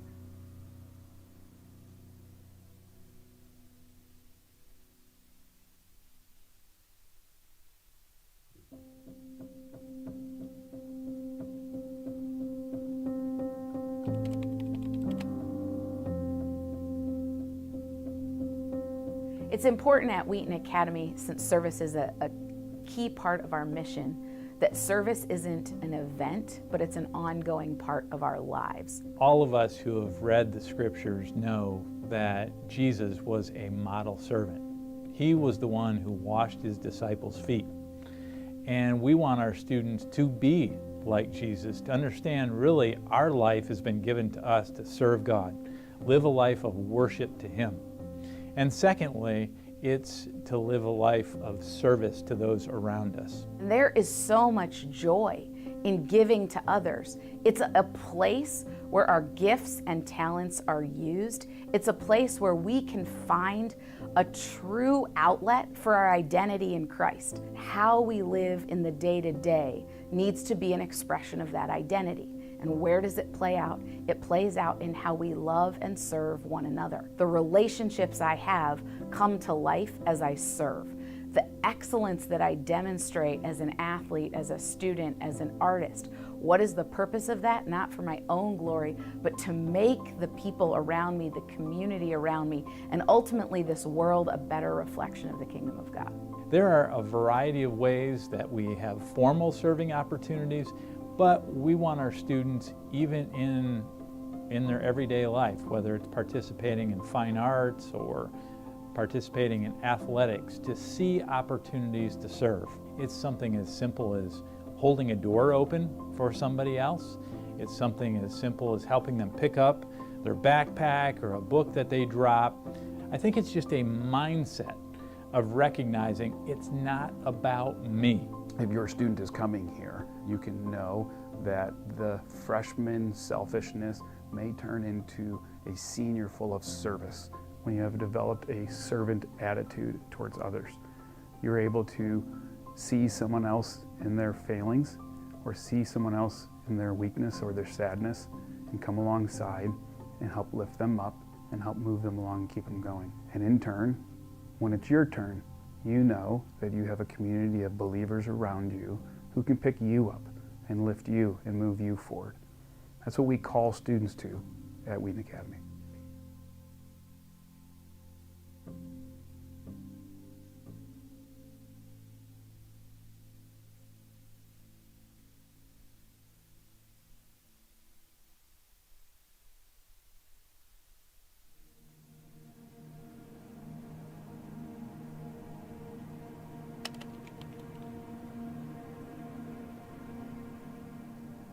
Seeds grow and so do weeds. But the difference between a seed and a weed is in the hand of the gardener. The purpose of the pruning and the nurture gives the plant the opportunity not just to grow, but ultimately to produce fruit. Who we are isn't who we will become, and that gives our faculty and staff a vision to show up in that student's life over and over and over because of what Christ has done for us. We know that the influence of others is the foundation of nurturing growth in students. And we nurture growth in students through relationships, excellence, and service to the glory of God. We believe people can grow to be smarter, they can become faster and quicker, they can become more articulate. Those things are not fixed. Growth in a person is holistic. You can't just focus on specific skills or specific sets of knowledge. You have to develop the entire person. And in 4 years of high school, it is a very crucial time in a young person's life to figure out who they are, what they are interested in, and what they think they can do with those gifts and that identity for the rest of their lives. Luke 2 verse 52 says that Jesus grew in wisdom, in stature, and in favor with God and man. And it's our prayer that Wheaton Academy students in their 4 years here grow in wisdom and in stature, in favor with God and man. When our students walk across that stage on their graduation day, it's our hope and our prayer that students, first of all, have grown in their relationship with the Lord Jesus Christ, that our students have grown in a biblical worldview, that they see all things in the world through that biblical lens, that they have a better awareness of how God has created them and gifted them, that students are prepared for whatever they're going to do next. And for most of our students, that's some level of education beyond high school. At Wheaton Academy, we spend a lot of time thinking about your student. We spend a lot of time thinking about who they are. We're here because we want to partner with you, not just in academic success and academic growth, but in shaping who your student is to be.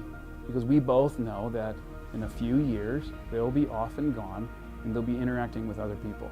At Wheaton Academy, you can realize that you are surrounded by faculty and staff that share that burden with you, who care about your son and daughter, and I think that is where Wheaton Academy makes a difference in your student's life. That's where Wheaton Academy nurtures growth in your student's life, because we partner with you, and we partner with your student.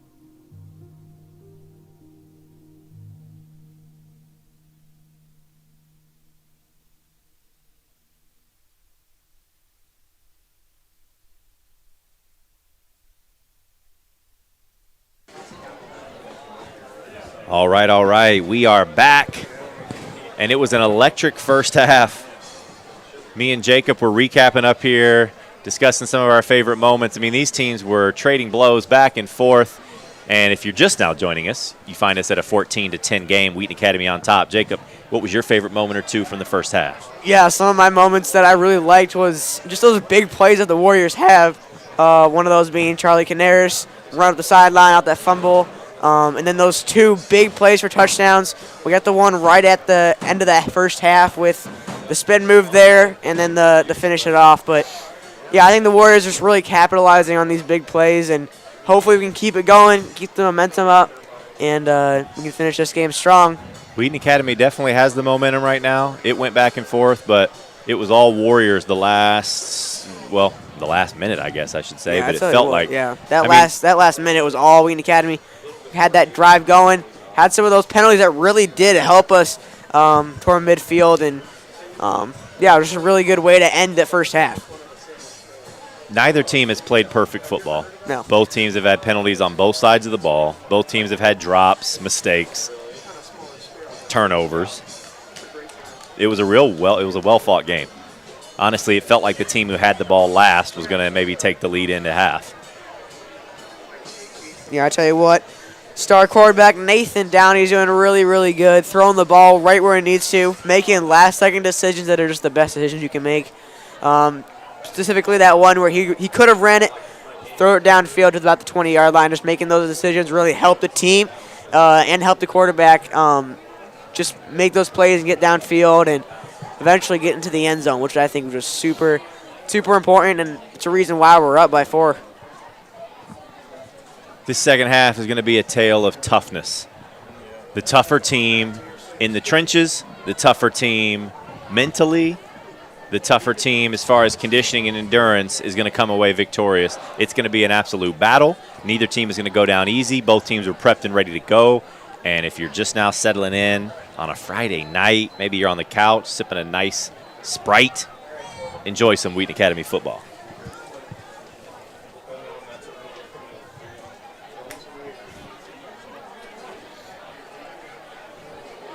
Just a reminder, St. Charles East will receive the ball to start the second half.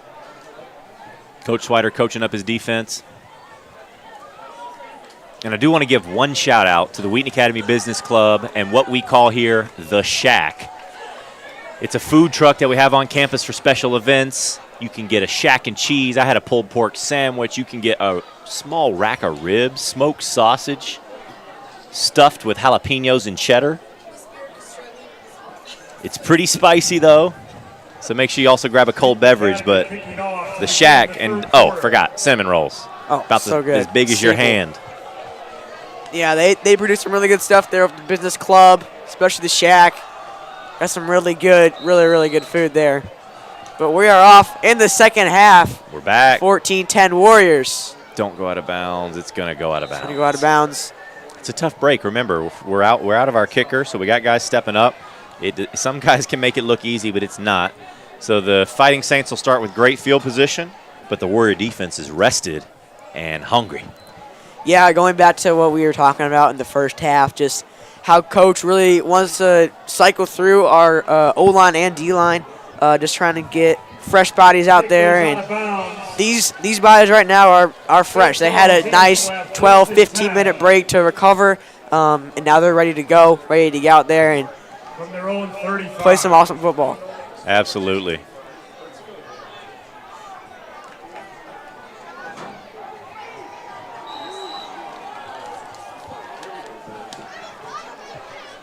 First and 10 now for Padron. Hands it off. It's going to get about maybe 1, 2, 3 yards on that play. Salazar on the carry. Elusive Salazar, we talked about him earlier, 5'5", but Gain of 2. knows how to be patient, 8, find the Saints. holes.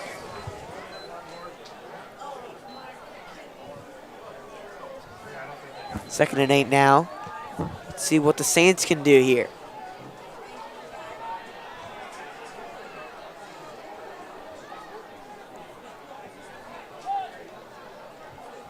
Hands it off, cuts up the middle, finds a hole in the defense, and that might be a face mask on the Warriors.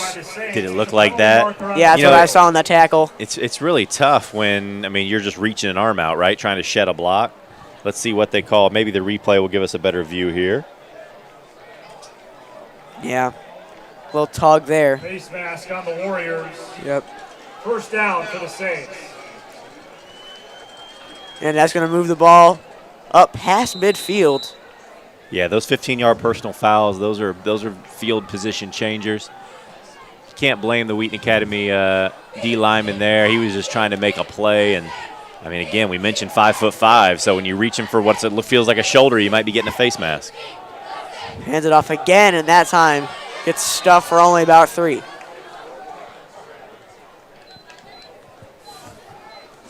There you see a great camera view of number 7, Deonis King. Salazar on the carry. Nice hit there to finish the play. Tackled by Those King lower for half tackles 4. are the ones that you want. Second Brings the and guy 8. down pretty fast.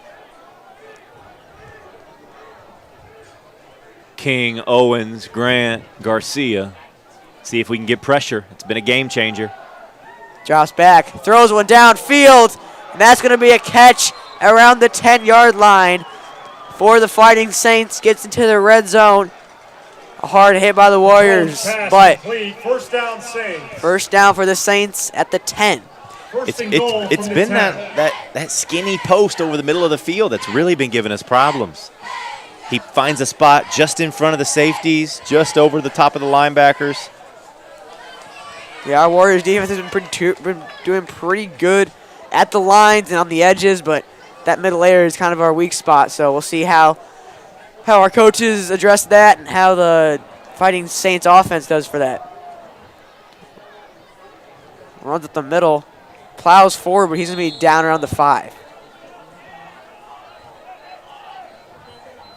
A little bit of chippiness there. There's a penalty mark Flag on the is field. thrown. Let's see who this will be on. Yeah, I didn't see any extracurricular from the maroon jerseys. Let's see what they call there, if it's an offsetting penalty. Yeah, that's going to be The offense. Yeah, so it was just looked like a Penalty physical. I not mean, Oh, look, yeah, 56. there's a lot of pushing, shoving going on, just 56. some good football, and then somebody in a white jersey came in late and made a costly penalty.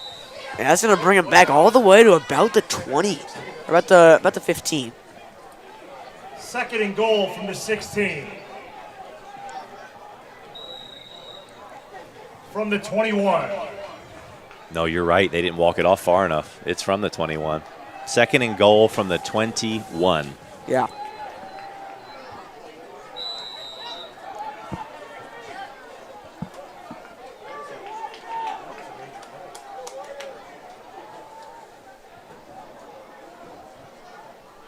See what Padone can do here. Drops back, looking to throw. Pass over the middle, and that's going to be just over the hands Complete. of the wide receiver. Almost picked off there. Third down. Padron's a good quarterback. You can just tell. He's poised. Again, there, if he has time, he's going to put it on target. Receiver just couldn't bring it down.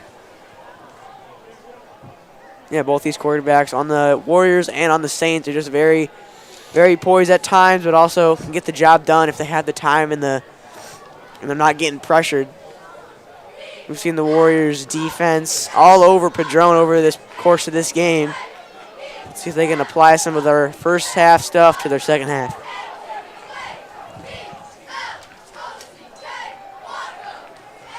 Padron Pass over the middle, and that one's going to be caught. Touchdown over the middle. Touchdown, St. Charles East. That's going to make the score 16-14 now in favor of St. Charles East. Nice response there by St. Charles East coming out of the half. They went back to their bread and butter, those routes over the middle. We had a great view for that one. It almost felt like slow motion, and we just saw the angles and could tell that it was not going to bode well. Take a look. Yeah, two wide receivers come over the middle. He had to put touch on it to get it over the top of the safety. That was a nice throw. Very Otherwise, nice. it would have been picked if it had not had enough loft. Kick is up, and it's going to go through. Extra point is good. 17-14 now, St. Charles East. We got a good game on our hands tonight. Absolutely. We knew these teams were going to score in the second half. We're not surprised. Wheaton Academy shake that one off, give the offense a chance to come out, put our own points on the board. Jacob, what I'd love to see is I would love to see us try to establish the run game.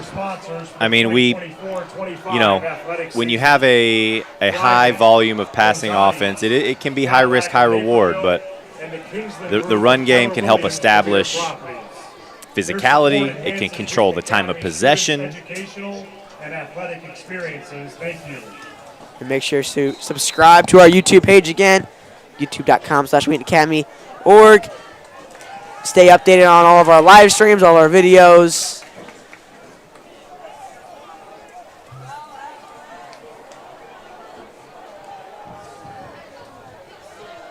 Now let's see what the Wheaton Academy coaching staff and offense wants to draw up here on this drive. Hopefully we can respond again.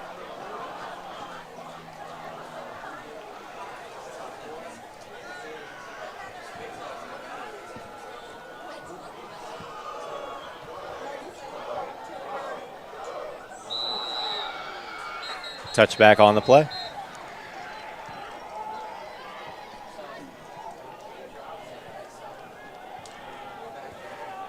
Touchback for the Warriors. It's going to be 1st and 10 from the 20.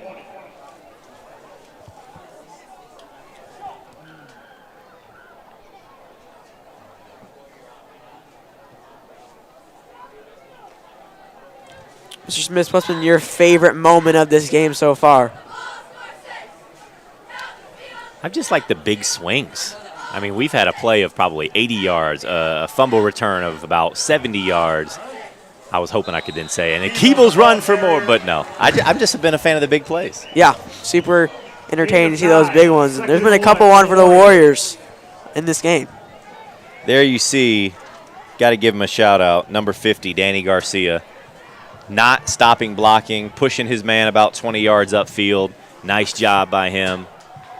Let's give these other guys some love, guys we haven't called out yet.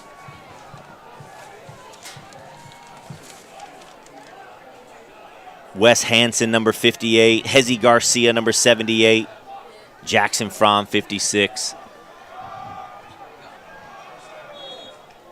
Handoff to Keebles. 1st down, Warriors. Brandon Keebles picks up the 1st down there. Moving the chains, what we want, especially on this first drive out of the halftime. Wasn't flashy, but it gets the job done. 1st down, move the sticks. Take control of the rock. Garcia is your right tackle here. Let's watch him line up against number 50, the DN for White. Drops back, little screen pass again. That one's going to be caught. About a 5-yard gain for the Warriors. Yeah, let's take a look. Little wide receiver bubble screen. Gino popped back. He's got great hands.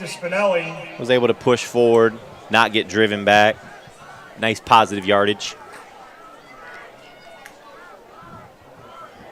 Yeah, great wide receiver core for the Warriors. Zach Morvac, Jack Klein, Jake Weston, and Gino Spinelli. Really showing great signs for the rest of the season, especially in this game with those deep plays and just those short screen passes too. Just knowing what to do on those plays, and here a little jet sweep to Zach Morvac, and he's going to get a 1st down. First to Morvac, 1st down, Warriors. Warriors are onto something right now. They've realized that Moravec is able to make a big splash play at any moment, and what you do when you need a spark is you give the ball to your most electric player. Nice job there by Zach, making him the first man miss, driving upfield. Zach Moravec's been a big star in today's game. The touchdowns and the plays like that, just the little things that help the team move down the field. Huge for the whole team. Hands it off and gets to about the 50-yard line. Keebles gets it to midfield. Gain of 5. 2nd and 5. Off goes 50. Moravec. And on comes Jack Roth. Jack Roth and Jack Klein. The pair of Jacks come in here for this 2nd and 5.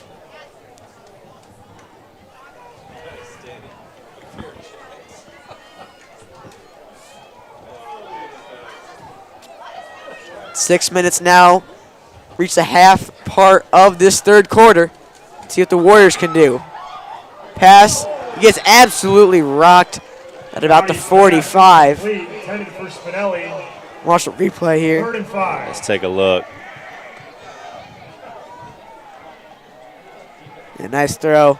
Hit after the ball got to him, but tough ball to bring down.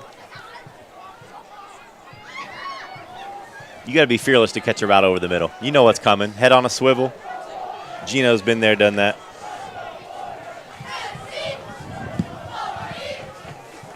Big 3rd and 5. Downey in the shotgun.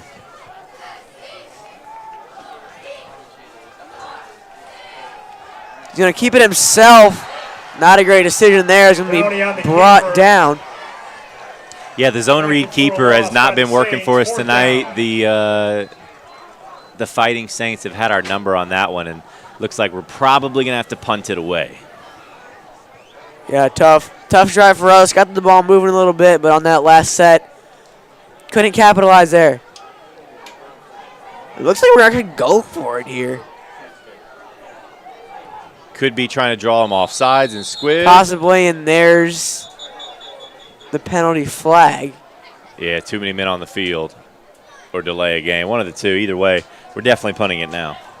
Penalty on the Warriors. Yeah, it's a tough last couple of downs there for the Warriors, but we got to see our defense just lock in. This is the time. This time is the game where the defense has got to step up. We've seen great signs for the defense in the first half. Let's see if they can continue it and apply it to how they go through the second half.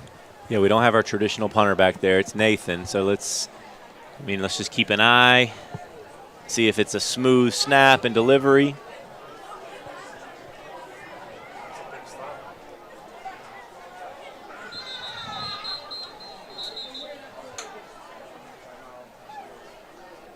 Looks like a coach over on St. Charles East was signaling timeout.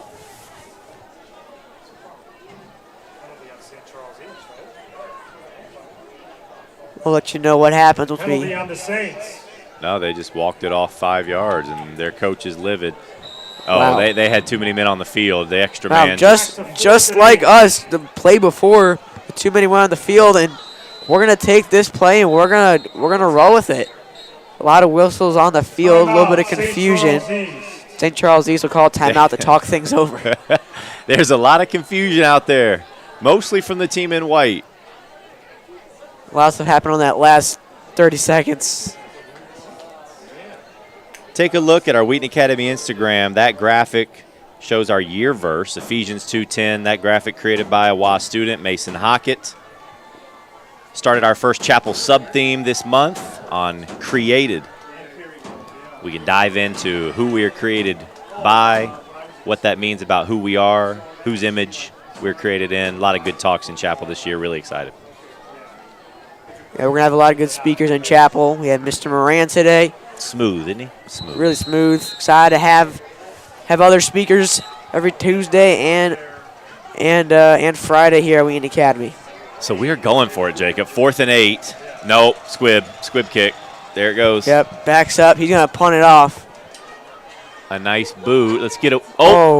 Hits. Bounced off a shoulder pad. Hits the Wheaton Academy in the shoulder pad. Totally unaware of it, but look at the ball at around the 20.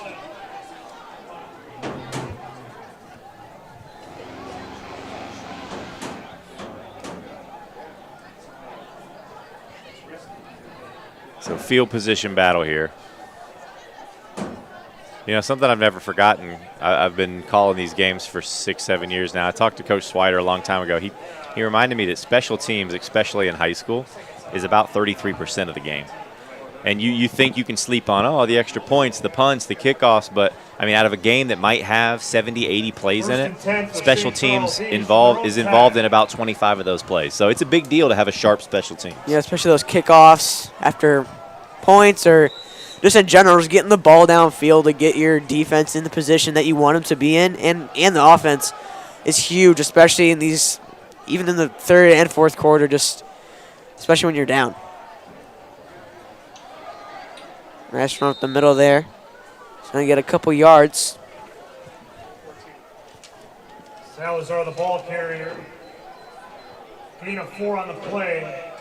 2nd and 6. Xander Salazar picking up, have a nice game tonight. Seems to be consistently gaining positive yardage.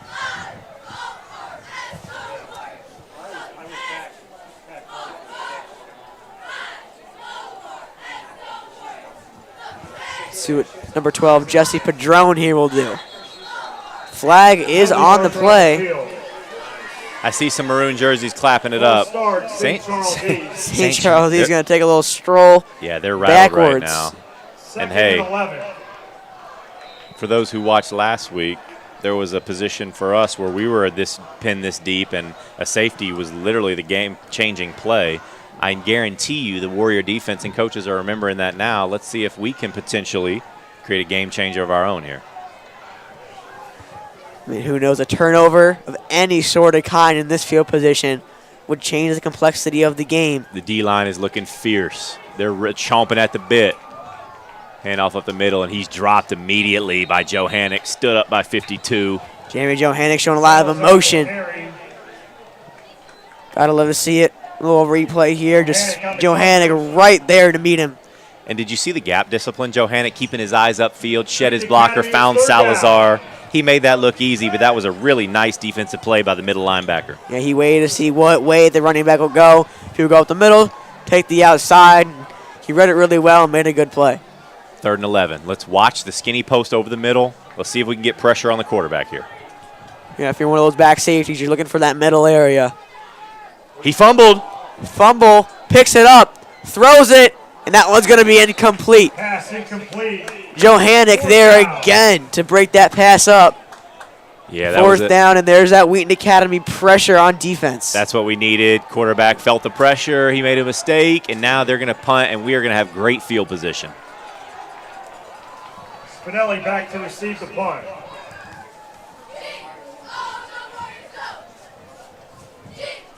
Gino Spinelli lined up around the 40-yard line. Let's see how far this thing will go. Short. Short kick, fair catch. He drops down to around the 35. Woo, making me nervous. That was a great play by Gino, though, because if that ball bounces, he potentially could have just saved us 15 yards. Now we literally have the ball 15 yards from the red zone. So that's why you put your hands team out there to make those catches. Yeah, and that special teams like we were talking about is so important, especially in this scenario where that kick was a little short, but if it was a little farther or right where Gino was, it would have been a totally different game plan for the Warriors.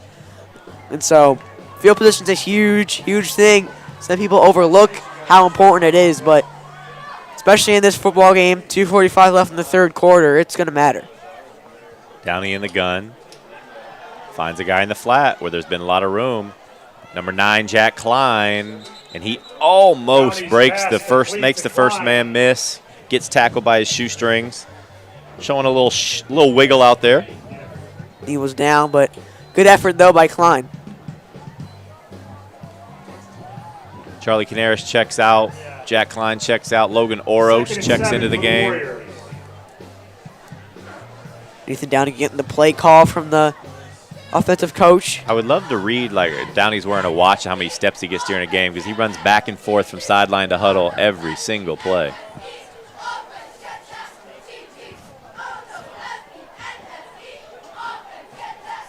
Downey drops back, rolls out right, fires one. That's going to be caught. Downey's pass complete to Weston. Jake Weston a catch.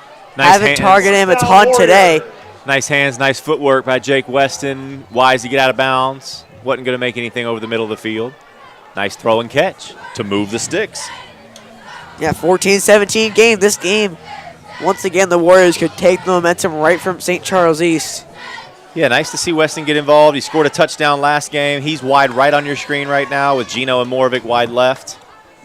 Handoff, Keebles up the middle. He's got room. Another flag on the play. It feels like any time we get some sort of substantial push from the line of scrimmage, I see the yellow flag hit the turf. But this one's going to be in our favor. And we're going to move up even more. Do you like me, put the jinx on that? First down, Warrior. Reverse psychology. Now we're knocking on the door. First and goal from the 8. We can make this game just in our favor. One throw, one run. Student section is on the edge of their seats. See what will happen next.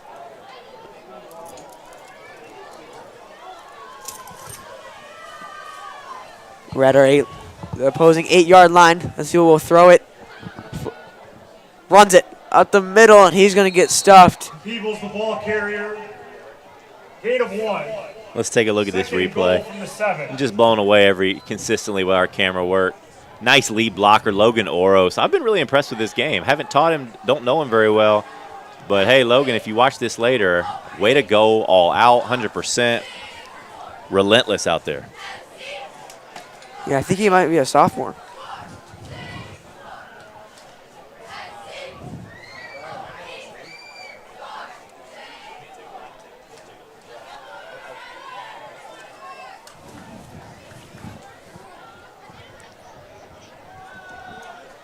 Pass over the middle, and that one's caught. That's number 1. Are you Zach surprised? Moravec again. Another one for Zach Moravec, and makes the score 21-17. Moravec with a hat trick.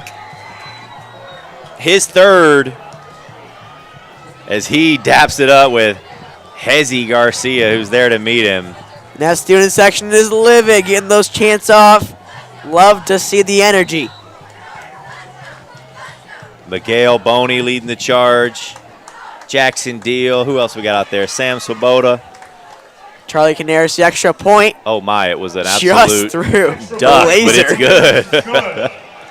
With 28 seconds left. 28 seconds left in the third quarter. 21-17. St. Charles East 17. We told you before the opening kick that we were in for a treat tonight. These teams are battling. Back and forth. Both of these teams have great skill position players, solid defenses, and they do not want to go down 0-2. Seems like whoever's going to strike back-to-back is going to have the upper part of this game, because it's been back and forth this whole time and putting a lot of pressure on these defensive teams, which have shown really great this whole game. So.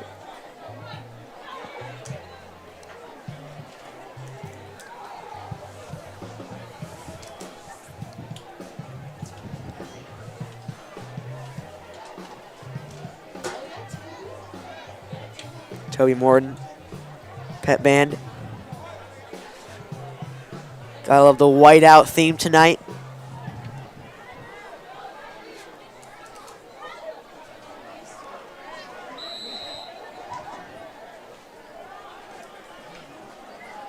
Kick is off.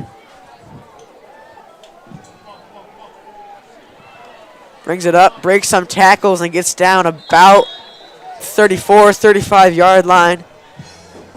Pretty solid field position for the St. Charles East. Yeah, we're getting close to that fourth quarter, Jacob. It's winning time here. Both teams kind of know what to expect from each other. There's not going to be any more surprises. It's time just to see who's going to be tougher and execute better.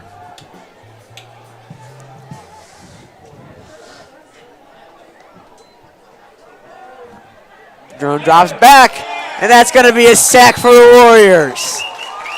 One of the first sacks in this game, and that comes from no one else but Mr. King. And that's going to take us to the end of the third quarter. End of the third quarter. And now we're going to watch a little video on the Maroon Platoon in our student section.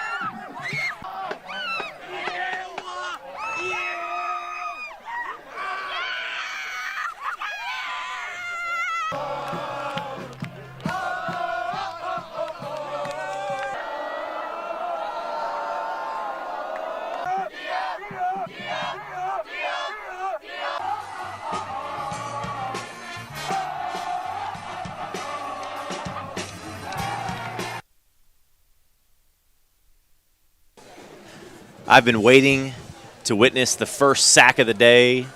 Deonis King, you saw in that replay, gave him the step to the right, shimmy, slide to the left, swim move. Nice play right when the Warriors needed it. Yeah, and that's going to set the Saints back a little bit. 2nd and 17. Let's see what quarterback Padron here can do.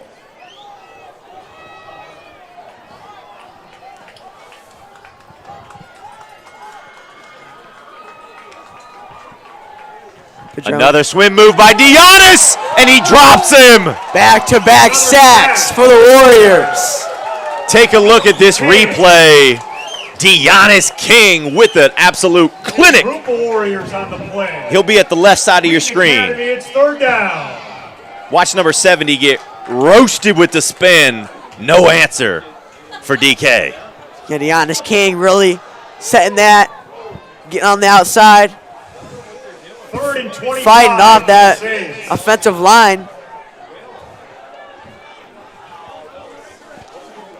And a 3rd and very long here for the Saints. Wheaton Academy, sound defense. That's where they are right now because of their defense, holding the Saints to only 17. Padron drops back, fires deep.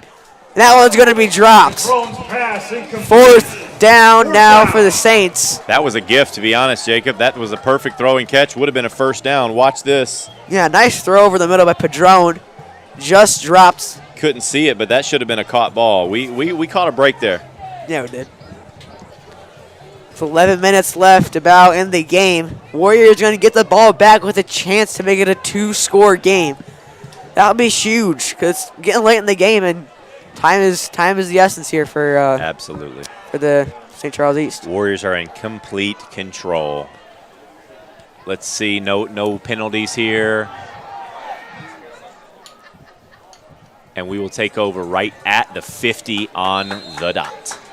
Wheaton Academy will have So let's talk a little football here. 11 minutes left. We're up 4.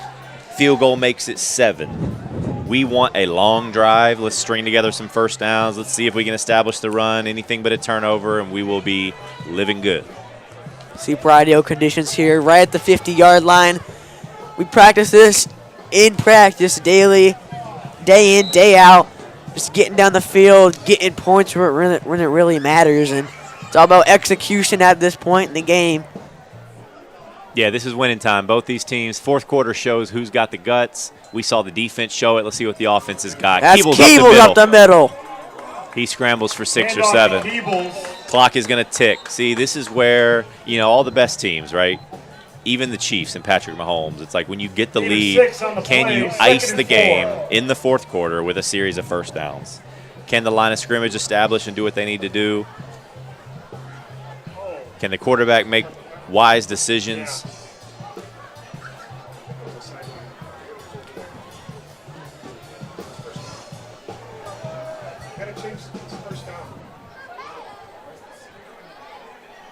There was a penalty, so the Warriors picked up a first down there. So we're 1st and 10 as they move the sticks. 1st and 10. First down for the Warriors. And a flag is on the play. There's a penalty marker on the field. Offside, St. Charles East. St. Charles East, another penalty, 1st and 5 for the costing Warriors. them very valuable yards here in the game. Absolutely. There you see Nathan Downey talking to his quarterback's coach, Coach Rex Silius, giving him a few words of wisdom, sending him on his way. Yeah, we're at the 34-yard line now. This is prime position to take the lead and even extend the lead here.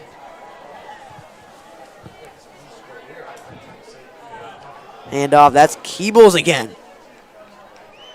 Keebles, the ball carrier.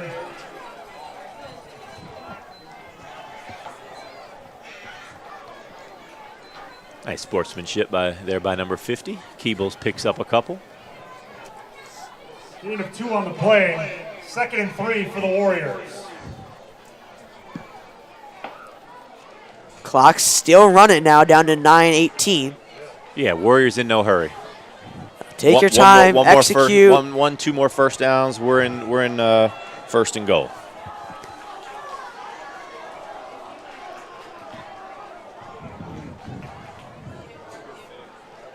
Downey fakes it in the flats again. Downey's pass. Get some complete more to yards Spinelli. now. Spinelli with another grab. The top target for Downey, along with Zach Moravec, 3rd and 1. Klein. Yeah, if this is a PPR high school fantasy league, I might be taking Gino Spinelli 1st round. That has to be his 6th, 7th, 8th catch, right? Yeah, he's been targeted, but I think Nathan Downey's been really spreading the ball really well this whole game to all of his offensive targets. So it's good to see. We'll see who he goes to here, whether it's a run, whether it's a pass, especially down in that red zone. We'll see. Downey under center. Another cute quarterback sneak tush push, and that's going to, I believe, move the chains. We'll see. Downey on the keeper. Yes, first down 1st down Warriors. for the Warriors on the QB sneak tush push. Warriors took over on this drive with 12 minutes to go. We're going to be under 8 before this next snap with a fresh set of downs. Warriors in control.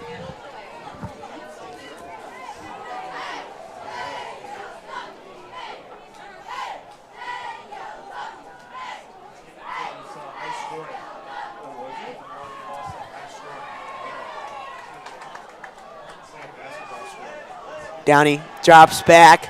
He's Looks got for a man options. deep. Jake There he Weston! is! Jake Weston! Touchdown! Touchdown Warriors! 27-17, Jake Weston contributes to the scoring. He gets his 2nd of the year. You just said it. Downey spreading the ball around. Jake Weston with a beautiful route, wide open, catches it and gets there. Just barely. The knee might have been down, but it doesn't matter. Nobody's going to the replay Touchdown booth Warriors. tonight. 7:40 on the clock, 27-17, a chance to make it 28 here. Let's kick this field goal before the challenge flag Kick comes is out. up, and that is clearly through. Canaris is good. Charlie Canaris 7:40 left in the 4th quarter. kicking the ball really well today, makes it 28-17. In really great spot here. Got to play sound defense to secure it, but Absolutely. You know how sports goes. You Oh, yeah. played them. The last few minutes are the longest of the game. it's not over till it's over. We've seen crazier things. Wheaton Academy needs to stay poised, stay composed, right back to our game changers from before kickoff.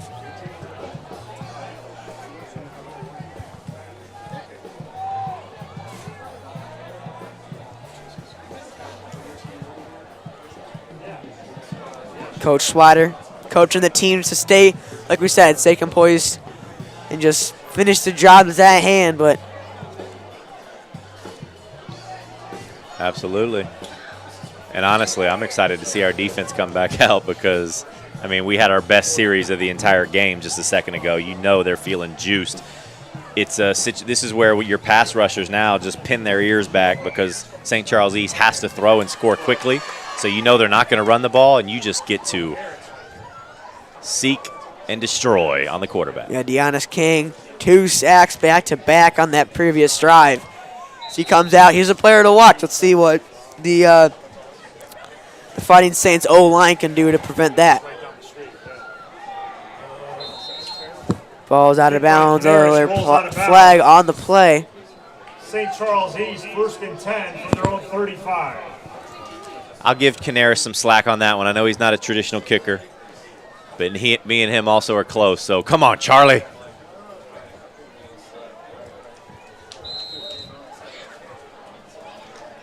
Ball at the 35 for the Fighting Saints. All right, let's spotlight this line. Garcia, Grant, Styles, Owens, DK. Another swim move there by DK. Pressure is there. Fires it downfield, and that's going to be caught at about the 35. There is a flag on the field. We'll see what this is. I see Coach Ellison down on the field waving it back, and it's a hold. Wow. That is about a 40-yard penalty if you take away the throw and catch. That one stings. Man, that Saints offense and defense costing them a lot of valuable yards here late in the game. It'll be interesting to check the huddle stats after this game and take a look at the penalty disparity. Yeah, for sure. A lot of penalties on the Saints, not a ton on the Warriors, but we'll see how that translates to the final score. 1st and 20.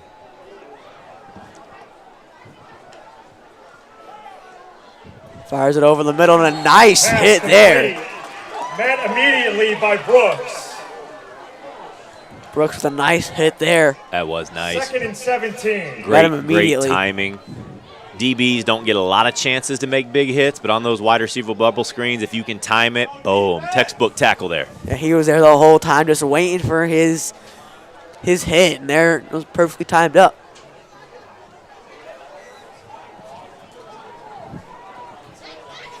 Second and 17. Coach Swider calling something different. We're backing up.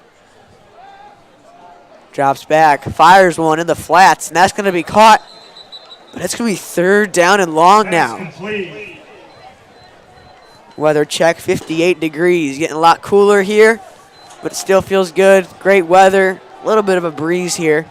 You still going to brave it up in the booth with me come November when it's 22 degrees? Hey, that'd be awesome. That's the plan. That'd be all right, because that means we made a playoff run, right? Hey, that'd be great.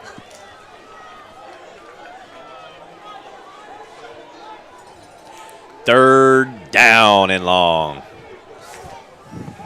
Drops back, looking to throw. Going for the deep ball. And that's going to be incomplete. Forces another 4th down and long. They're going to go for it, though, Jacob. They got to go for it. They got to go for it. It's a 2-score game. 4th down. And this play right here is crucial. Actually, wow, that was an interesting exchange. It's like, just because I'm a coach myself, the quarterback for St. Charles East was trying to wave the punt team back off. He wanted to go. Coach said, no, we're punting it away with 6 minutes to go in the game. Bold move out there by the coach. Have a lot of faith in their defense, who's cost them a lot of penalties. We'll see what the score is there. A high snap and a really short punt. A little bit of extracurricular there around midfield, but penalty marker on the field. Yep, there's the penalty. Warriors, we mentioned, Jacob, to see who was going to be the tougher team. On the Warriors. Oh, wait a minute. So if that's a 15-yard penalty and it was, is it 10 or 15? We'll see. That might have been, if this was a 1st down for roughing, that is a painful penalty.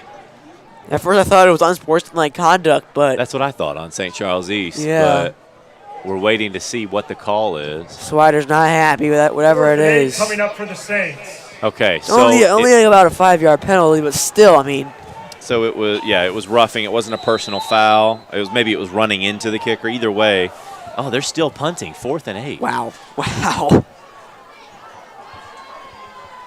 The punt is obviously going to be a little bit better, and it is. Yeah, much better. Gets it downfield. We're wisely not going to. A really nice punt, though. Just keep it in bounds, but 5:46 left in the game. Warriors have the ball, up 2 scores. Takes over at their own 39. Signs are looking good right now, but. And you said it there, up 2 scores. If it was 27-17, it's still 2, but it's a field goal and a touchdown. We are up 2 touchdowns right now. Yeah, it's going to be tough for St. Charles East to muster to come back. out comes especially, Nathan Downey. I mean, 2-3 first downs and this thing's iced. I mean, forbid some horrible mistake. Yeah, so. the ideal is just to give it to Keebles, have him run it, get some first downs. Absolutely. Make St. Charles East use their 2 timeouts, see where we go from there. I fully expect a run up the middle right here. Charlie Canaris rushes off. There's going to be a penalty marker on the play. On the field. It's going to be on the offense. Probably too many players again. Yeah, we're shuffling in, substitutions in and out. Penalty is on the Warriors, 1st and 15. First and long here.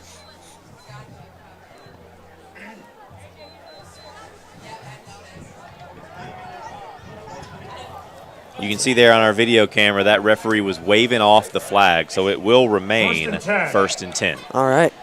And now, I feel like we just went into a time machine. I'm going to call a run up the middle. Run up the middle. Let's get the clock running here.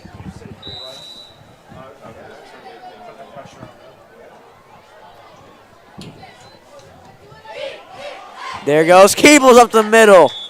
Perfect. Getting some yards there.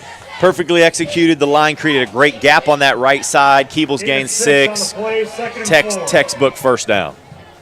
Nice push there. You see number 78, Hezi Garcia, creating space for his teammate. You look at Keebles' game so far today, and just finding those holes in the O-line, really doing a really nice job. Just finding them and getting big plays because of them.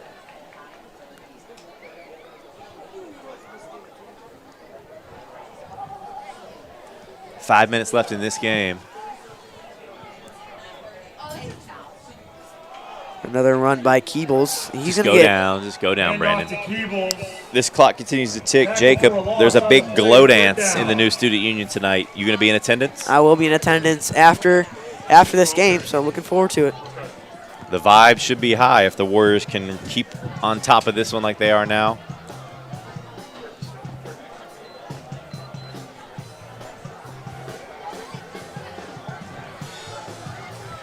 We are in no hurry. Just take our time here. This is a big third down, though, Jacob. If we Big third down. If we can get this, then it's time to mode. It's in mode. Excuse me. It is time to start icing this game. Yeah, one of the biggest plays in the game here. Drops back, decides to throw it.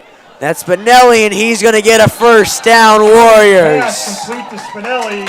I see a flag First down, Warriors. like around the 40-yard line. A flag is thrown. Penalty marker on the field. Coach Ellison was pointing to the defensive side, so I think it's still going to be Warrior ball first down. That's huge for this game. Yep, the flag is thrown. Number 1 for St. Charles East, who walked by the referee, was just flagged for another unsportsmanlike. There's obviously some chatter and jawing going down there that we don't see or hear. It's getting a little out of hand for St. Charles East, kind of letting that poise and composure go late in this game, which is just crucial. I mean, we've seen it ever since halftime, really, with all the flags and the penalties and the yards gained because of it. And I think just Wheaton Academy is keeping really good poise and composure, even on the defensive side of the ball when things aren't going their way or they're losing yards, or Absolutely. they're just keeping their head up, and I think that's super important for not only that moment in time, but also just the overall longevity of the game. Agreed. And for the season. Says a lot, right? And for the season. The first half wasn't perfect. We came back and responded in this second half, and we said the team that was the most tough, both physically and mentally, would win. Clearly, Wheaton Academy showing their mental toughness this fourth quarter.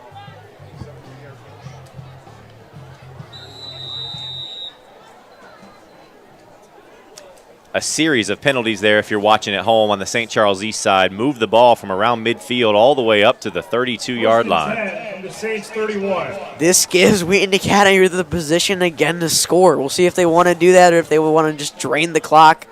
The answer is yes. Yes. Let's do both. Let's do both. Get it down and then just score. And, yeah, we got somebody counting off the play clock, so we're not going to snap until there's just a few seconds left and hand it off. There goes Keeble again up the middle. I'm assuming St. Charles East will start using their timeouts. There's their first. So they're down to 1. So let's do a little math here since that is my specialty. You got about a 30-second play clock. So there's St. Charles first. Shout out to Wheaton Academy. We snap again, they'll call another one, 3:20. It'll be third down. We snap again. We can run the ball all the way down to about 2 minutes and punt, but if we get a first down, this game's over. Yeah. One more first down, Jacob, and the game is over. First down is what we want here. Doors to the glow dance are now opening. Doors to the glow dance are now opening, says Mr. Cozy on the PA. And here's our fall show this year at Wheaton Academy called The Outsiders. The dates are October 24th through the 26th.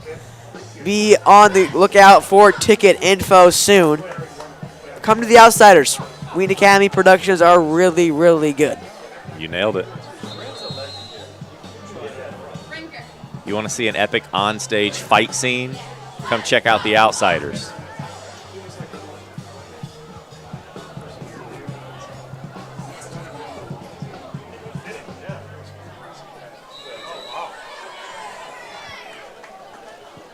All right. This is 2nd and 7 for the Warriors. Everybody in the vicinity knows what's coming here, Jacob. It's a run. Let's see if we can create space. Keebles again. He gets horse collar. A little bit of horse collar there, and there is the flag. I wonder if they're going to call that. You spotted it. I just didn't know if the line judge saw it. Yep. They called it. Horse Boom. collar. There it is. St. Charles East is just they're falling apart here at the end, and they're giving us first down after first down. But it was a clear as day horse collar. Logan Oros, lead blocking. Been loving watching him kind of get out there in front of Keebles on some of these runs. They're checking on Oros' equipment here. They are. Getting their helmet fixed up. Yeah, it looks like he's subbing out real quick. London on the floor, going to jog on. 14. Clock is running now with 3 minutes left. St. Charles East with one more timeout. They will probably use it after this next play, and then we'll just kind of watch as the game ticks away. Second half was all Warriors. Did St. Charles East score in the second half? They did. They first drive, and they haven't scored since. They came out of the gate strong, and then they just kind of lost Pitch that to the composure. floor, cuts back over the middle, gets hit, tries to fight for more yardage, needs to just go down. No need to score here. The game is under control. Gain of 1 on the plays. 2nd and 9. 2nd and 9 for the Warriors. Clock is running. They're not calling any timeouts either, so wonder what the mindset of the coaches here is with less than 10 minutes. Made a lot of questionable decisions, punting the ball, not going for it, and yeah, good call. Not calling timeouts. Good callback. We'll see. Maybe they're saving one for third down to maybe potentially try to get the ball back, but we'll see. Yes, interesting. Very interesting. We're in our red zone now, so if we score here, that's a wrap. It's pretty safe to say. Hand off to the floor. Sounds like there's the timeout. Yep. St. Charles East calls their final timeout of the game to try to save some clock if they won't get the ball back. Timeout, St. Charles East. It's 3rd and 9, but we're at our 15-yard line. Even if we don't score a touchdown, we're in good field position to score a field goal. If you enjoyed this live stream tonight, the great camera angles, the spot-on commentary, then make sure you tune in on September 10th. We've got a soccer broadcast for you, for all you football fans. Wheaton Academy versus Marion Central Catholic. Our soccer team is undefeated and is ranked high in the state of Illinois. Come out and watch the soccer team perform. Yeah, right now the soccer team is in Michigan doing a tournament there. They had a game today. They're having a game tomorrow. And then they'll be coming back for some games later next week. But, yeah, they're doing really good right now, undefeated as we know of. And, yeah, really talented team. Head coach Jeff Brook, longtime coach of the academy who left head of school at the grammar school, has now returned here to be a head coach of the soccer program. And he's been at it for a long time and is doing a great job leading the ship. 3rd and 9. Down, he's going to Rolls throw. out. We're trying to ice this. Get rid of it, go down. He's going to get down.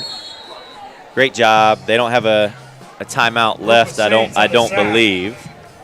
4th down.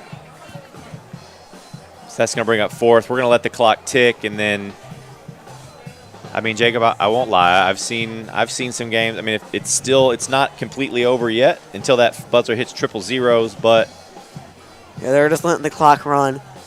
You wonder, are they going to kick a field goal? Or are they just going to, like, we'll probably just run the ball. yeah, just run it, Turnover get it on down. downs, yep. Yeah. Make St. Charles East go 80 yards and score twice in the final minute. Yeah, that's looking slim.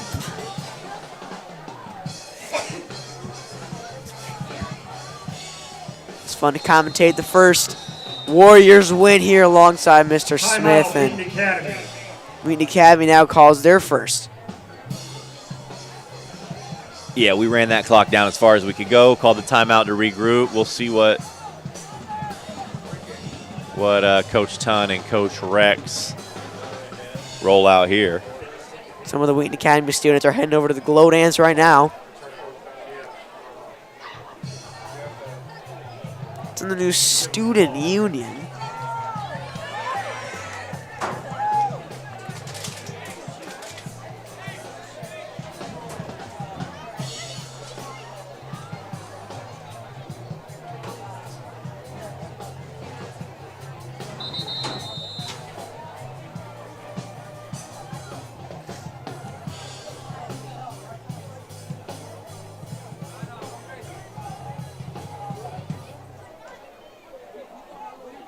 Temperature is now at 57.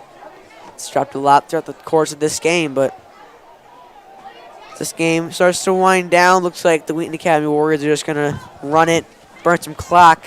Yeah, let's see. This game, I mean, there's been so many stoppages. There's been so many penalties. Thankfully, there hasn't been many injuries. I've been to games where it's been a lot of those. I think it's been a pretty clean game on that side of things, but let's see what Downey tries to do. He is in the shotgun here. He's going to drop back. He looks like he's going to throw it. The pressure is there. Look over the middle, and that's going to be overthrown. Downey's pass incomplete. Play clock will stop at about 59 seconds. Gives it 9 seconds for the Saints to work with.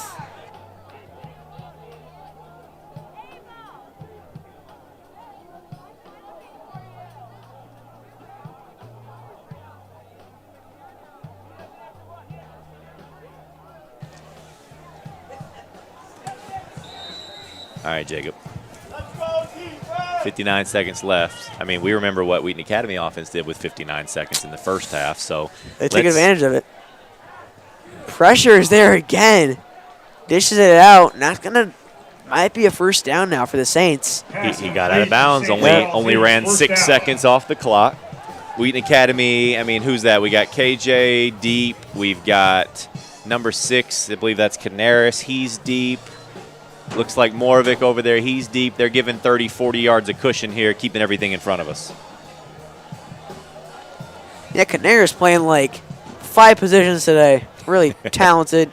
Got the kicker. Got the safety. Got the wide receiver. Absolutely. All of the above. Now that's one. Dished out. Another first down. You wonder where this has been all day for the Saints. Clock's going to run. Well, hey, I can tell you where it's been. We're giving them space right now. We'll let them connect on 8-yard passes all night long. Ball snapped, blowing them, moving on the lines.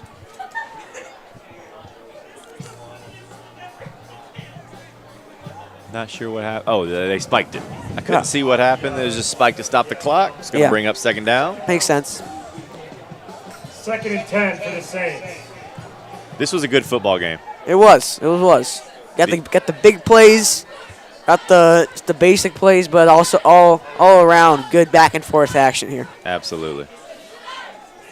That one's thrown to near side. He's gonna get hit. Another first down though, and there. Tackled by Brooks. There runs the clock. Brooks is amped up about it. Yeah, that was a nice tackle. Timed it up very well again. Brooks with some nice hits in this game. Downey fired up for his pal. 2nd and 10. 11 seconds left in this game. Yeah. This one is over. It's over. Super impressed by Wheaton Academy, the way we responded. First half, both teams, choppy up and down, but the second half has been all Wheaton Academy. 28 points on the board, held St. Charles East to 17. The St. Charles East team that scored 40 in week 1 against Lincoln Way Central. This is an explosive St. Charles East offense. Has all the time in They're the gonna world. go one Fires more one. heave, has an open man, but there are Warriors in the vicinity, and that is going to do it. That's the game. Forced out of bounds. Wheaton Academy Warriors win 28-17. Fourth quarter. Big time win for the Maroon and White. Big time home game. And our first injury timeout after the game. Somebody's cramping up over there. Jacob, it's been a pleasure being up here in the booth with you. Wheaton Academy, they made a few statements tonight on both sides of the ball. What's one of your takeaways from the game? Yeah, I think one of the takeaways, we talked about it in the pre-show, but just having the consistency on offense and defense, battle of the trenches, quarterback matchup was really good today. Downey had just the edge to get over, but overall, just a really, really good ball game by both teams, and especially the Warriors. So. Physical game. Props to the Warriors.